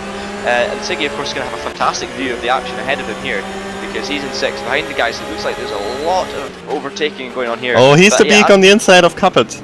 Oh, can Oh. he make that one stick? 3 walk cars, we don't know which one's which looking at it, but it does look like Heasterbeek is 4th. Capet's got the advantage, he's up to 3rd. And these guys need to sort themselves out, or else they could be in for a severe talking to from the team boss, but they are running in 3rd, 4th and 5th, so this is a good job for them. But it comes back to what we were talking about earlier with the teams. They're so important that, you know, working together. For example, Ross McGregor is going to be a key factor in whether Adrian Holm can win this race. You know, he now needs to defend for his life for the sake of his teammate. Sacrifice his own speed and tyres just to hold on to the position and try and build the gap for Adrian Holm to win this race. So this is where the team play really comes in. Heinemann up to 11, he was up to 10th for a second there, but now back to 11th, sets the fastest lap of the race, Rob, and it's almost entirely dry now. I think we do pretty much have a dry track for the first time, so this is where it's going to get very interesting. Heasterbeek looks up the inside of Hennenberg there into the hairpin. Oh, Hennenberg goes off! Oh, he's gone on! He's gone off! He recovers it, and Asenkow into the wall. Asenkow's off time. He's really damaged I his think car. he's got a front puncture there. Looks like He's it. coming off a great result, and he didn't remain calm enough in that one by the looks of things. We're going to have another look to see what happened, but it looks like a misjudgment from Asenkow. And we were all too busy looking at Hennenberg going off behind. But have we actually looked? Sorry, looking. Oh! I think it was a contact. bit with the, you know, what's his name? Something's happened Henneberg. here. Something's Yeah, happened Henneberg's at the gone front. missing. A lot of drivers. I mean, we've got. So it's just maybe it's just Hennenberg. But Brewster is in 6th. Janko Glavak 7th. What has happened? Oh, Chris to Hacker's Hennenberg? got damage as well. Maybe he picked up some damage as well in this incident. And Heinemann has lost his front bumper. And he's lost a few positions as well, Rob, because he was up to 11th and he's dropping a bit back now. So worrying times for Tim Heinemann. And And lots of pressure from Lars Brookman, who had an amazing start of the race. So what's happened to Hennenberg? I mean, let's see if we can find Hennenberg. And he's Well, out he's- of the race. he's been disqualified. disqualified.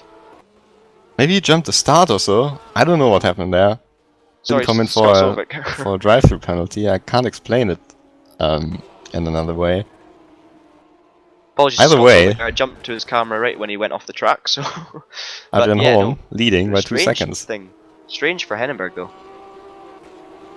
McGregor still holds on to 2nd ahead of Capet. We've got Heasterbeek in 3rd, all under all sorts of pressure from Kevin Siggy. Is that yes, it is Kevin Siggy down the inside. So Siggy's going to have a move here, and he's already made the move done before the corner. Can he get it stopped?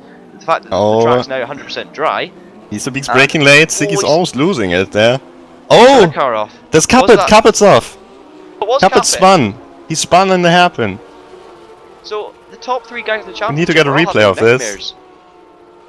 Let's watch this again. Yeah. So he turns into the hairpin, gets sideways, and Oh, he's turning it's too just early. a driver error. It's unbelievable. So that means Cameron Brewster is up to 5th position, so he'll be having a great time. Ross McGregor sets the fastest lap of the race, and that's probably not what either of us would have expected in 2nd position. But this has really kicked off now because we have Tim Heinemann well down the field. He's actually back up to 12th now, but still nowhere near the front guys. We have the other championship protagonist, Risto Capet, having a problem. We have Chris Hack struggling throughout the whole event. So it's a really mixed bag of results for these guys at the moment. It's Yeah, Chris a bit of a Hack strange already one. picked up the same damage as Tim Heinemann because he's also missing his front bumper. Only looks like Kevin Siggy's got his car completely intact from the front runners of the first race. Yep.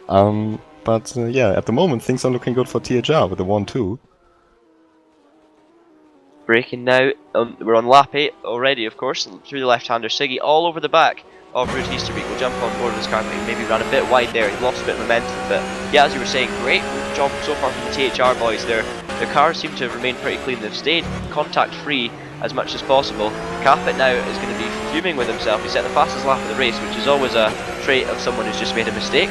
But he's down in 7th with a lot of work to do. We have see what else is happening here. We've got Brewster running in a spectacular 5th position. If he can hang on to result anything like that, he will be absolutely over the moon, I'd be sure.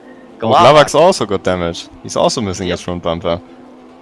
and this is not just visual. We should make sure you realize this is actually going to affect their handling of their car quite badly. So not only have they had contact, but it's going to affect them for the rest of the race.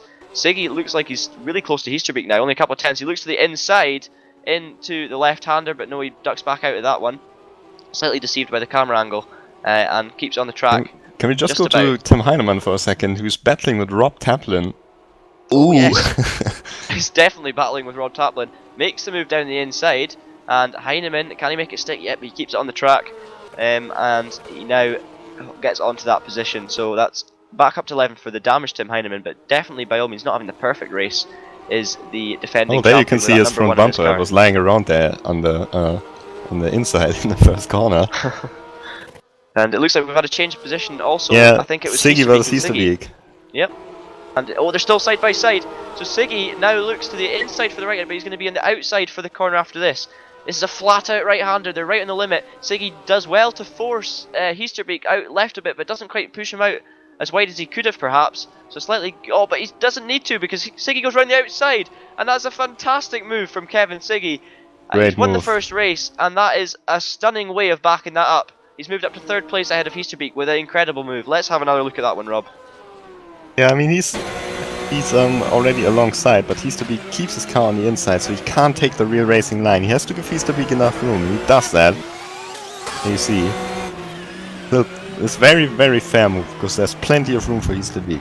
Definitely. He just gives him the room and then gets a better run out of the corner and takes a position. And that is how you do that. Kevin Siggy up to 3rd position with a fantastic move, and it's always good to see. Oh, Cabot's gone past Glavak now into 6th place. Yep. So that's Risto Caput making up for his error earlier. I mean, to be honest, for Risto, it's more, he's almost got away with that because he's had a full spin, next of a corner, which could affect you a heck of a lot of positions. But he's managed to maintain this top 8, build up his positions again, and 6th position wouldn't be the end of the world for Risto, especially now he's got 20 more laps to make up some more positions. So he'll have Cameron Brewster in his sights, and I think Cameron will be feeling a bit nervous right now because he's running in such a high position, and he's got none other than Risto Caput closing in behind. Heinemann sets the fastest lap of the race with a damaged car, so that just shows damage his can't pace. really affect the car that much because we could see that the fastest time was actually a 51.8 that has been set in practice, so it's only 3/10 off. So apparently this damage is not really significant. Yep, but Heasterbeek, sorry to go away there, but he's right back on the back of Kevin Siggy. So now he looks to the outside this time. Is he going to try a repeat move of what Siggy did to him? They both give each other enough space, but Siggy should be wise to that one, and he beautifully holds the inside line, makes sure Heasterbeek doesn't have a hint of a move in the exit, and that's great defending from Siggy, defending from basically the same move that he pulled off the lap before, so good job from him. Stays in his 3rd place and is looking to try and get that double podium here today. McGregor has got the bit between his teeth. He's closed right in on teammate Adrian Holm. Look at this, he's only 6/10 behind Adrian, and he'll desperately want to win this one. It's not, they're miles ahead, there's no reason for them not to race. Coming very close in the braking zone. Yeah, but I think from a team manager's perspective, I think they should work together at this stage of the race. I mean, they can battle it out later on, but you've got Kevin Siggy, the winner of the first race, right behind him, and it's only 3 seconds, so we still got over half of the race distance to go. So I would be very surprised if Ross McGregor really tries aggressively at this stage, although he looks faster than Adrian Holm, certainly at this point. Yep. I mean, we should emphasize, that these guys are actually sharing the TeamSpeak channel, which is the means of communication for these drivers during the races, so they can talk to their own teammates. And I'm sure there will be a constant discussion going on whether they should just put their heads down. And I'm sure, as you say, Rob, that's exactly what they'll be doing. Put your heads down, try and keep this gap as much as possible. And if we've still got it at the end of the race, then we start fighting. But I mean, a sensible thing might be in this situation for Adrian to just let Ross go, because Ross seems to be quicker than Adrian. If he gets past, and then Adrian can act as his bumper, he might be able to hang on to the back of Ross. But if not, he can then end up holding up Siggy. So that'd be very on the other hand, though, I mean, Ross McGregor has just been signed by THR for this championship, and it's not like they've been racing the same team for a very long time, so I'm not actually sure how much they want to help each other and give the chance of a win away to someone else. Yeah, Siggy, though, is closing in a little bit, so it will be very, very interesting to predict that. Tim Heinemann, meanwhile, up to 9th position already.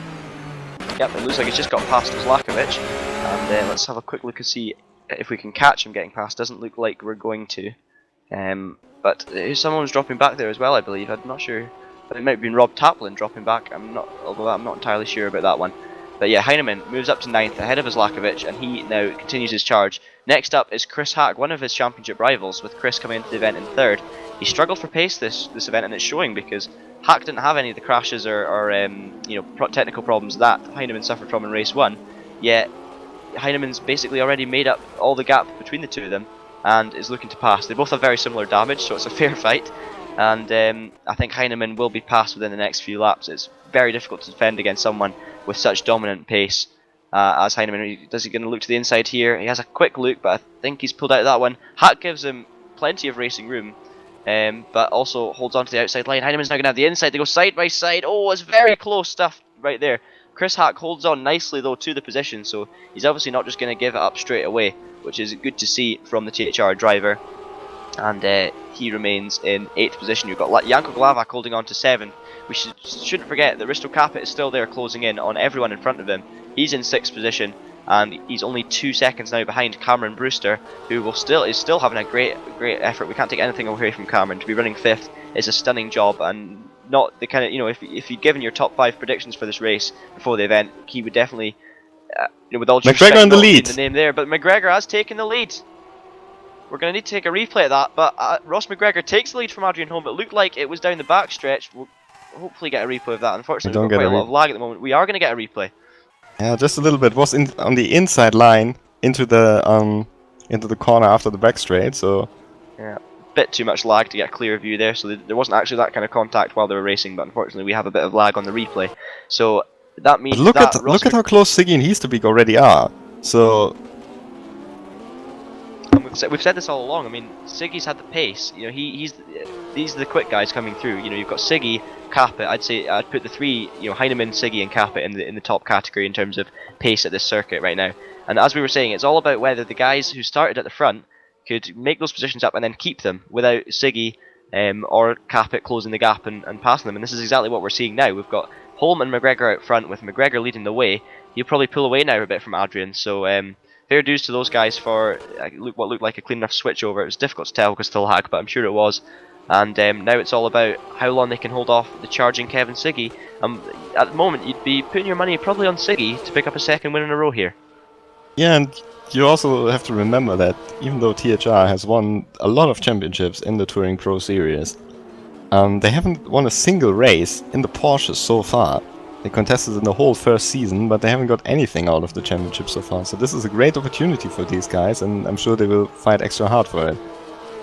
Yeah. Well, we've got a short chance here. I think we should take a quick look through the rest of the field, see how everyone's getting on. So Janko Glavak in 7th and Hack in 8th. We've got Heinemann in 9th, and his charge seems to have stalled slightly, but that's just because there was a bit of a gap behind Hack. But actually no, because he was right behind Hack a few laps ago, and he still hasn't made that move. So Heinemann not quite making the progress, but that's it's not to say he's not going quick or anything like that, because of course Hack is one of the best drivers in the field.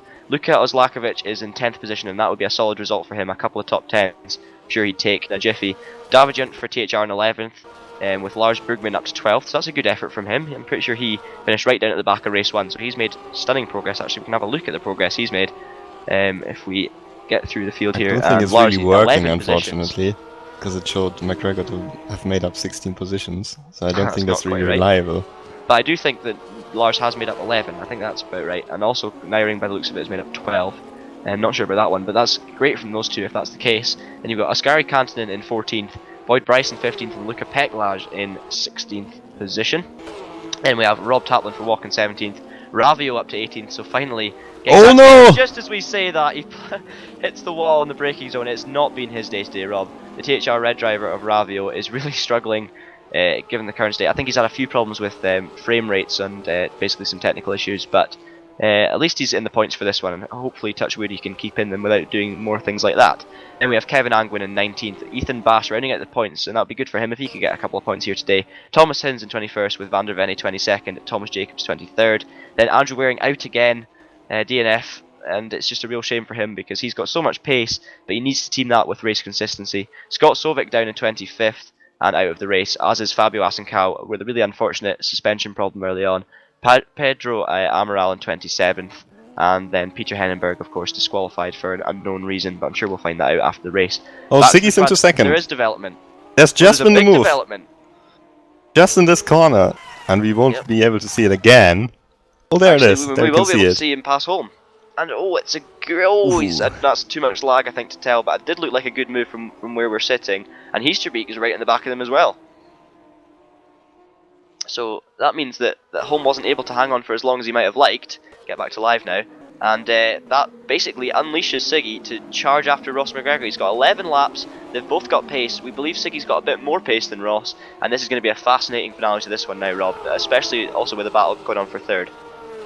Yeah, let's see if Holm maybe can send one up the inside here, because this is the only chance he really has, while he's still close, because I think from the pace, he really can't compete with Siggy at the moment. Nope. Looks like he's still staying very close, so maybe in the next 2 laps he has a chance to get back his position. Otherwise, Siggy will have his eyes set on Ross McGregor, and there's 10 laps to go, so it's certainly possible. Yep.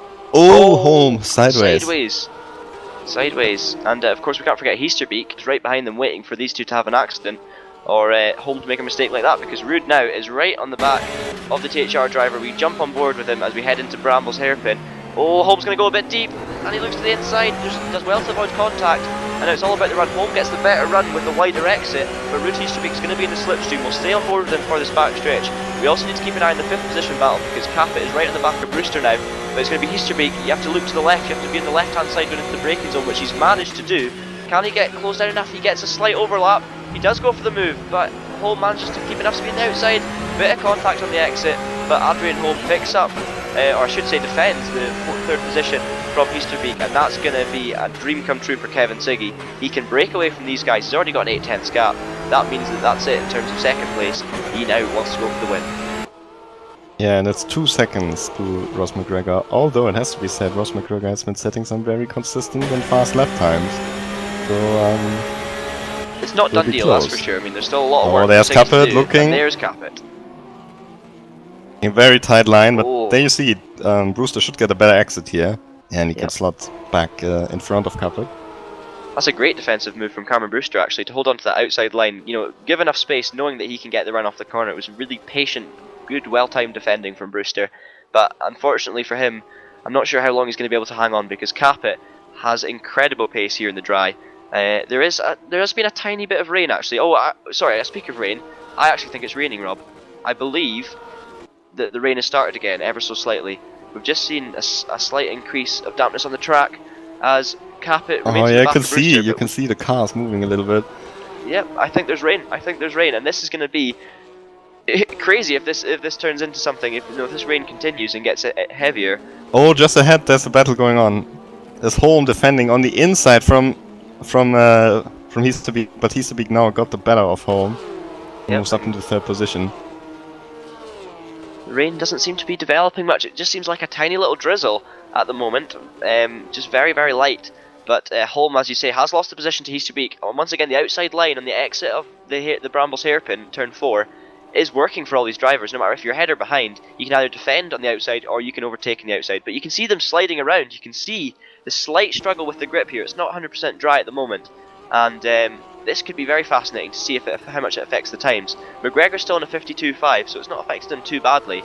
But Siggy is going to be, he's going to be loving this. It's any chance he can to close in. As you said, Ross does have good pace, but Siggy you'd have to say has the ultimate pace over him from what it seems like today. But that's a big story now. Will this rain turn in? Will it turn into proper rain, or is it going to continue this tiny little drizzle?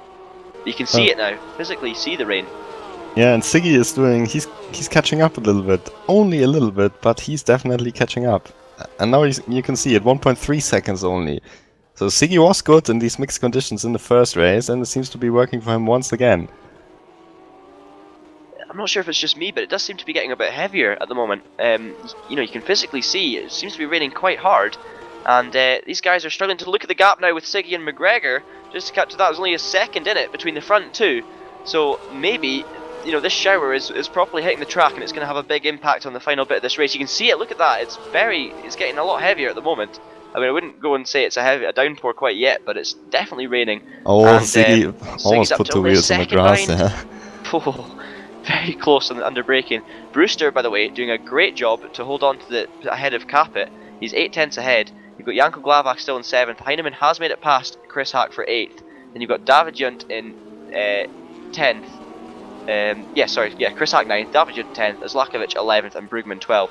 But we are going to need to, at the moment, keep our eye very closely on this front two, because McGregor is beginning to lose a bit of ground to Siggy in this very damp, slightly damp conditions at the moment, Rob.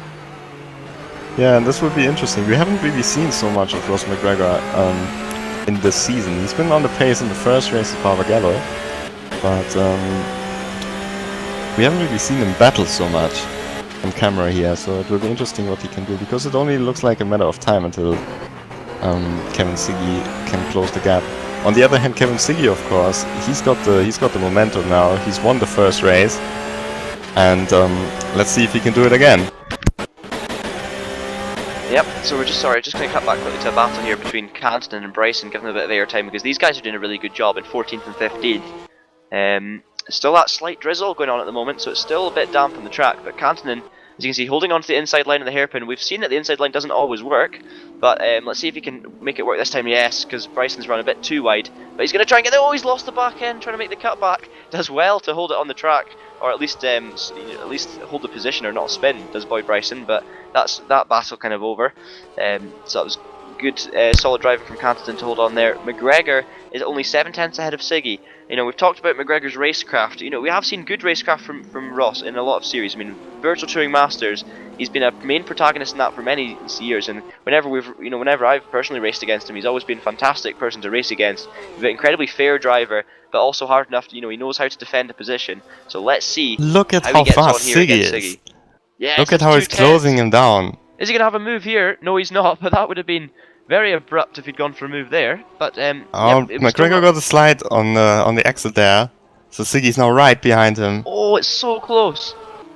We've only got 3 laps left here at Symmons Plains, and it is a race for victory. McGregor, who's never won a race in Virtual Carrera Cup, racing for THR, a team that's never won a race in the Virtual Carrera Cup. Then followed by Kevin Siggy, first time winner in the first race. Can he do the double here for himself and Enterprise? We're heading into Brambles Hairpin for the 3rd final time, so we've got three more, a couple more after this. 3 more after this one.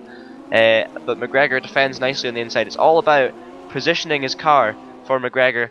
Also going to have a quick look back to see how Brewster's getting on against Capet. He's still holding on to that position by a couple of tenths, so solid job there. And there's also a battle for 9th position, but we do need to keep our main eye. Yeah, Heinemann on moved this back lead to one. 12th, but now we've got the battle for the win. Oh, McGregor's closing the door there. It's great defending from McGregor. Gave him the squeeze, made sure there was no room at the inside for Siggy. It's hard but fair racing from these guys, and there will definitely be there's definitely going to be some aggressive manoeuvres. Oh, but McGregor's going a little bit wide. It's fine. Oh, you can see Siggy, and Siggy's really wrestling the car through the conditions here. You can see how he wants this win. Yep, the rain's slightly. Oh, will he send one on the inside? No, thinks better of it. Let's see if he goes for the cutback. No, he doesn't quite get it there, so it's another good positioning from McGregor, and that affects the run all the way down the straight. So Siggy is going to have to wait till lap 31 by the looks of it, unless he gets a ridiculously good slipstream here, but I don't think he's going to make a dive bomb. Siggy's too sensible for that, and he's going to stay. Yes, he's going to stay put at the moment. Just ducks out a little bit, but they're going to need to brake early because the rain is heavier oh, McGregor than it was last lap.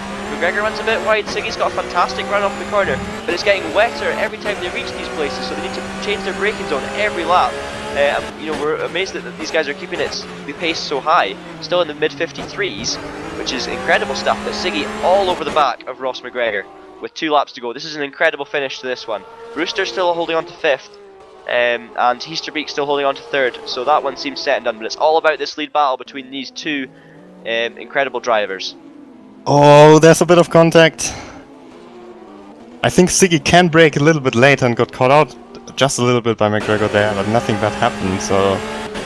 Still, now it's the second to last lap, and it looks like Siggy is clearly quicker in these conditions than McGregor, so the question is, can he do it? Can he find that gap that he needs? McGregor's late on the brakes. Oh, it's very similar to the last lap. Last time. Oh, no, he's gonna have an overlap. He's going down the inside. No, he still tucks in behind him. Can he keep it on the track? He needs to make sure he doesn't put 2 on the grass because that's lethal on in these conditions. McGregor is hanging on for his life at the moment. Siggy, as you say, has got the upper hand in these conditions. They're sideways out of the corner. The rain's still getting a bit heavier here. They're going to head into the Brambles hairpin for the final time, and it's Siggy all over the back of Ross McGregor. McGregor will cover the inside here, I'm car. pretty sure. That's a good... Oh, contact! Defending Siggy sideways. Can he get it stopped in time? It's going to be more wet here every lap. Siggy Oh, Siggy! And that looks like it could be that. Just managed to keep the car. Just managed to keep the car on the road there, and now McGregor only has to find the braking point for one final time to win his and THR's first race in the Carreras. Here he goes. Can he get it yet? He needs to be nice and safe under brakes. Oh, it looks like he's gone a bit deep. No, but oh, Siggy! Siggy's gone even more deep. And what's happened? Siggy's off! Oh, it's such a waste of a time from Siggy. We have to come back to the leader. McGregor will win it. McGregor winning the second race at Symmons Plains. Great result. Heasterpeak picks up a surprise second, and Holm drifts takes over the his podium. third. Cameron Brewster, well done, fourth place, and goodness. held off Risto Capet for the whole race. But it's unbelievable. This is the third completely unforced error from Kevin Siggy, and he's just thrown away a second place here. Unbelievable. But well done to Ross McGregor. Yeah, great race. That was an exciting race. What a fantastic end to the Symmons Plains race we have here. We have Ross McGregor holding on, beautifully defending his line in that last lap to win the race. It looked like for a minute that Siggy had it, but he didn't manage to hold on. Then we have Heasterbeek picking up an incredibly surprising second, Adrian Holm in third, but Cameron Brewster, what about that? Fourth position here. I'm sure he will be absolutely thrilled, and I hope that we can catch him on TeamSpeak to get an interview, because that is a great result. For Cameron. Risto Capet picks up fifth in the end. Didn't quite make the progress that we might have expected after the spin, but he'll still be happy enough with a fifth, I'm sure. Kevin Siggy, now, the thing is, Kevin had already lost the result by that point. I was saying the track was getting wetter, and it was just a personal error. As you said, there's nothing else to it with Kevin. He knew the position was gone. He had to just brake in time for the corner and hope that McGregor made the mistake, and it was Siggy who ended up going off under no pressure at all and finished sixth position. So that's a real shame for him. It's a kind of bitter ending, because he's had such a good event so far, and obviously he still had a great race, but to finish sixth when he could have had so much more is a real shame. But he did win race one, so I'm sure he won't be too disappointed. Janko Glavak finishing seventh, Chris Hack in eighth, David Junt picks up ninth, and Lars Brugman a great drive through the field to finish in the top 10. And Rob, if you want to take us through the rest of the results. Yeah, Tim Heinemann finishes in 11th place, which doesn't look too bad considering where he started and with the damage on his car, but he was already up in the top 10 when he lost some ground again, so not as many points as he hoped for. 12th place, Klaus Naring for Walk Racing, nice result for him. Then Luka Oslakovic, who had a very, very good round, the core racing driver. 14th for Oskari Kantonen, also from the back of the grid. Ahead of Boyd Bryson, Jonas Raivio picking up some points after a very, very troubled afternoon or evening. Then we've got Rob Taplin in 17th, Luca Peklai in 18th, Kevin Angwin in 19th, and Thomas Hinz taking 20th and the final point. Behind him, then we've got Ethan Bass a lap down, Davy van der Ven a lap down, and Thomas Jacobs, the final finisher, in 23rd. Yep, and that is it from race 2 at Symmons Plains. That is your provisional results. A lot of retirements by the looks of that one, but you must say, fantastic display of control and skill from these drivers to keep the majority of the cars on the track, and we still saw some great action even in completely changing conditions. That rain shower at the end definitely spiced things up, and it's great to see that that's had a positive effect on the series. We are going to be back with some interviews with the drivers just after this short break. We will catch our breaths, but stunning stuff here at Symmons Plains. Please don't go anywhere.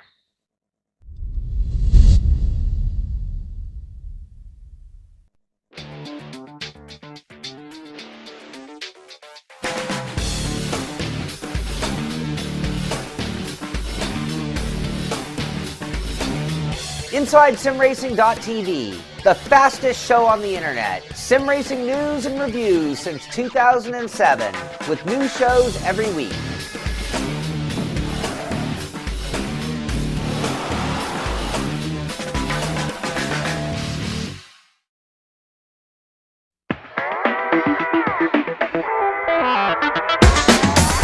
GamePod, the ultimate race rig for those serious about sim racing.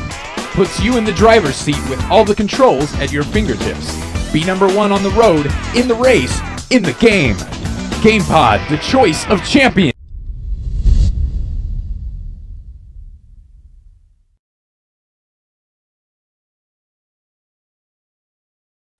My oh my, what a race we've had here, what an event we've had here at Symmons Plains for round 3 of the Virtual Carrera Cup. That was brought to you live by TouringProSeries.com. We are now just waiting for a few drivers to jump into the channel. We've had none come up for an interview just yet. They're probably all catching their breath, maybe catching a quick shower before they speak to us, because that was some crazy action. But yeah, just as you saw there, Robert, the rain really did spice things up at the end, and we had an absolutely incredible race. Yeah, and it's also worth pointing out that this rain, it's actually raining in Australia at the moment. It's not that someone scripted this weather file or so specifically for this event. This was the real weather, these were the real conditions out there, and it provided some excellent entertainment. And I think we've seen 2 new winners in the series. Kevin Siggy with his first win in TPS overall, and Ross McGregor, he's taken a few wins in the Virtual Touring Masters, but it's his first win in the Porsches, and also THR's first win in the Porsches. So certainly very exciting. Risto Capet leading the championship now, at least he should be leading the championship now, with Tim Heinemann having probably his worst event ever in these cars in the series. So yeah, plenty of action for him. Yeah. But and yes. First driver has joined our interviews, and that's Adrian Holm. Yeah, more time for me then. Well, we're gonna, as you hear there, we're gonna speak to a seemingly happy Adrian after that race, and because he seems to be the only driver that's ready to have an interview. I think everyone else has gone off to have a shower, so good on you. But yeah, you had a solid event here today. Obviously, not quite reaching the heights in the Virtual Touring Masters yet, but seem to be getting a grip on those cars. Did you enjoy the racing out there today? I enjoyed myself very much. That was some real good racing with lots of different guys. It was just it's a very nice evening of racing. Yeah, and I'm improving. I just said to myself before the season, I just want to improve round by round, and so far I've done it. And at this rate, it's gonna get tough in the next couple of ones to actually improve. Yep. There's always, of course, room to improvement. Let's see if you can get up with those guys at the top. But yeah, I mean, you obviously had solid results. We were saying at some point there was the moment in race 2 where you were kind of leading the pack away. You had Ross behind you. I'm assuming you and Ross were in the same TeamSpeak channel for that part of the race. But if you were, what were the discussions going on there? Because we were kind of talking about it, whether you'd be, maybe just battling out as if you weren't teammates, or racing like a team, like THR is well known for. What was the discussions happening at that point in the second race? We didn't actually talk at all. I was just trying to hold on, and he caught me off guard there, so I just had to let him have some space on the inside. And from that point on, I just tried to cling on to his into his slipstream to try and stay away from the other guys coming from behind, because I knew I wasn't quick enough at least in the dry. I had some really good speed in the wet, but I pushed a bit too hard, and my rears just went off slightly, and yeah, from that on I just couldn't keep up the pace I had in the beginning. Oh well, great job from you, Adrian, and that hopefully gives you good confidence to go on and improve on those for the rest of the season, and I think we'll definitely see you up in the podium much more often throughout the season, so well done. And Robert is now going to speak to his THR teammate, who had a very solid run today, and of course winner of race 2, Ross McGregor. Yeah, Ross, first of all, congratulations for your first win in the Virtual Carrera Cup. And you seem to be under massive pressure in the second race, so how was it for you? Yes, lots of pressure. I knew Kevin was much faster, but I was just sort of clinging on, taking all defensive lines, and it's very difficult to overtake here, so it was just a case of hanging on, not making too many mistakes, and fortunately, that's what happened. So, you took your first win in the series. You also took the first win of THR in the series. You've never won before, and actually, you've moved up to second in the Drivers' Championship. So, what do you expect? Not that. Yeah, it's going to be. I'm aiming for top 5. That was my aim at the start of the season. It's going to be difficult to be quicker than guys like Risto and Tim. So maybe third in the championship's a realistic ambition. But today you saw that Kevin Siggy was really quick. And obviously my teammate as well, Chris Hack.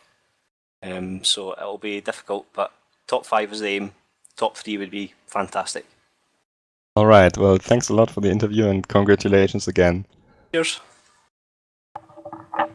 Now we've got the leader of the championship, Risto, Capet, and I think John has got him for an interview.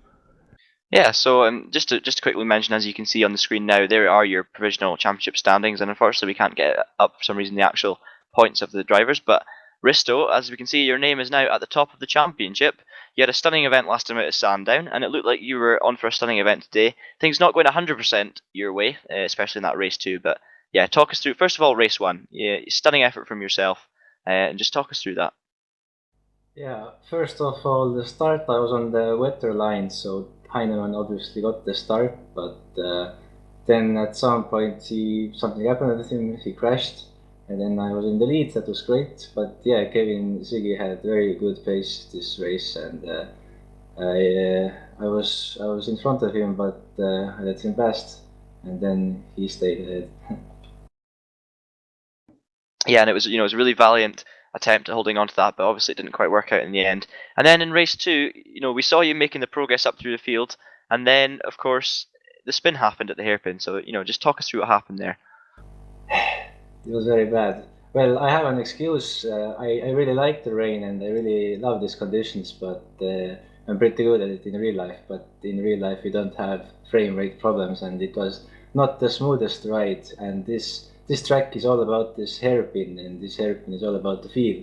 Maybe me, Tim, and definitely Siggy. I don't know if somebody else we did the fastest way, which was going into it sideways, which meant braking really, really late. But if you don't really have the frame rate or feel or confidence, then it all goes away. And I maybe turned in a bit too early, and there's a dip in the corner, and I went into the dip, and it just spun it. I did it like 20 times in the practice as well, so that was just my mistake. But yeah, before that, it really looked like it could be a repeat of Sandown, but not really. Not really a championship leader race, but I'll take that. Quite happy. And of course these things happen. Most drivers, everyone has a spin now and then, so definitely not something to be frowned upon. And yeah, good job today. And another thing I would mention, Risto, is of course it's maybe not the way you want to take the lead of the championship with Tim Heineman. I'm actually hearing having a whole computer freeze, which is why he went to the back. But I mean, obviously we don't know how Tim would have got on, but taking the lead of the championship now ahead of Tim, you've got a bit of a gap there. Are you realistically? Do you think you've got a really good shout at this championship? What are your targets, and also how does that compare to your expectation before the championship started? Yeah, I pretty much said what I expected last race, but yeah, it all depends how much Tim is willing to attack back, because I think, well, maybe Siggy too, but Tim is really the guy who has the speed to come back. It all depends on his attitude. I know that if he will practice hard, then he will beat me, no problem, but maybe now that he's frowning or something, he might fall apart, and then, yes, definitely, I will keep pushing. Well, very well done to you, Risto, and good luck for the rest of the season. Hope to see you on the top step of the podium a few more times as the year goes on. Unfortunately, we can't speak to Tim Heineman at the moment. He had a really unfortunate event this time out, and understandably, doesn't really feel like having an interview. So, one man we can speak to in the chat at the moment, and Robert's going to catch up with, is another THR driver, and that is David Junt. Yeah, David, you scored your best result of this season so far with a 9th place in the second race. So how does that feel? To be honest, rather disappointing. I found some good pace in practice and was looking for a top 10 start in the first race. But I got unlucky with the weather that I didn't manage to get one in before it started to rain. From there on, I had a little problem when I spun, and Mr. Waring collected me, so couldn't have any warm tires for the end, and that was it. So I started like P16. And even though I thought I could go back into the top 10, maybe through the race, everything came apart heading towards the hairpin. I'm not sure if you can say I was too, let's say I was backing too much off, but I was trying to be careful. We have like dry tires on wet track, it's really slippy, a bit of spray. We have maybe cold brakes, and I thought they would brake early.